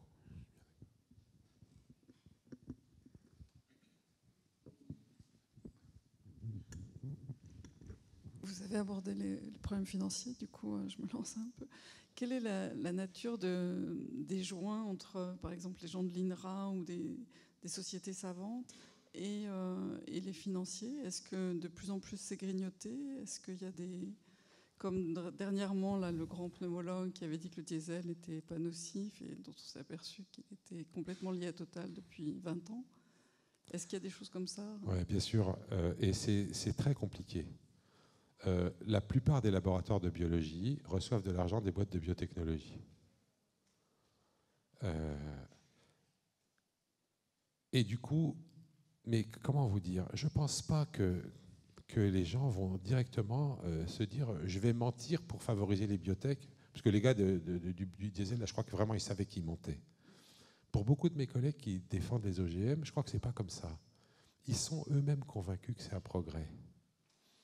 Et donc, ils travaillent avec les boîtes de biotech parce qu'ils pensent que c'est avec ces boîtes-là qu'ils vont faire fonctionner le progrès. Et donc, tout est clair dans leur tête, si vous voulez. Bon, évidemment, en plus de ça, ils ont quand même besoin des mecs en question pour leur donner de l'argent. Et puis, vous savez, il y a une espèce de club qui se fabrique quand même. Quand vous êtes un scientifique qui dirige un gros labo, vous allez être invité par les dirigeants de telle ou telle boîte de biotech. Vous allez aller dîner avec eux. Ça m'arrive même à moi. Hein, j'ai été invité par Syngenta récemment, hein, qui est un gros méchant des biotech, mais moi j'y vais, hein, dans ces cas-là, je discute avec eux. Ce que j'ai toujours refusé, c'est qu'ils financent mon labo, en revanche. Parce qu'une fois qu'on commence à vous financer, vous embauchez des gens, et là, vous savez que le jour où vous vous engueulez avec la boîte, vous allez foutre vos collègues au chômage. Ça devient beaucoup plus compliqué. Donc je veux bien aller bouffer avec eux, je veux pas qu'ils payent mes collègues. Mais donc, vous voyez, il y a une espèce de club, alors on devient amis, vous voyez un petit peu, allô, dites donc, il y a des emmerdeurs qui disent que nos OGM ne sont pas bien, là, vous ne pourriez pas faire un petit papier? Ouais, bien sûr, il n'y a pas de problème. Voilà, ça marche comme ça. Je crois qu'il y a quelques scientifiques, et j'en connais un, entre autres à Grenoble d'ailleurs, qui sont d'une très grande malhonnêteté sur ces questions, un grand défenseur des OGM, que vous avez la chance d'avoir ici, mais c'est vraiment une minorité. Non. Vous n'aurez qu'à chercher, vous trouverez facilement. Marcel. Et donc, mais je pense que pour la plupart, ils sont pas malhonnêtes, ils sont juste, comment dire, obsédés par le progrès. Allègre était malhonnête aussi, ça on le sait. Allègre.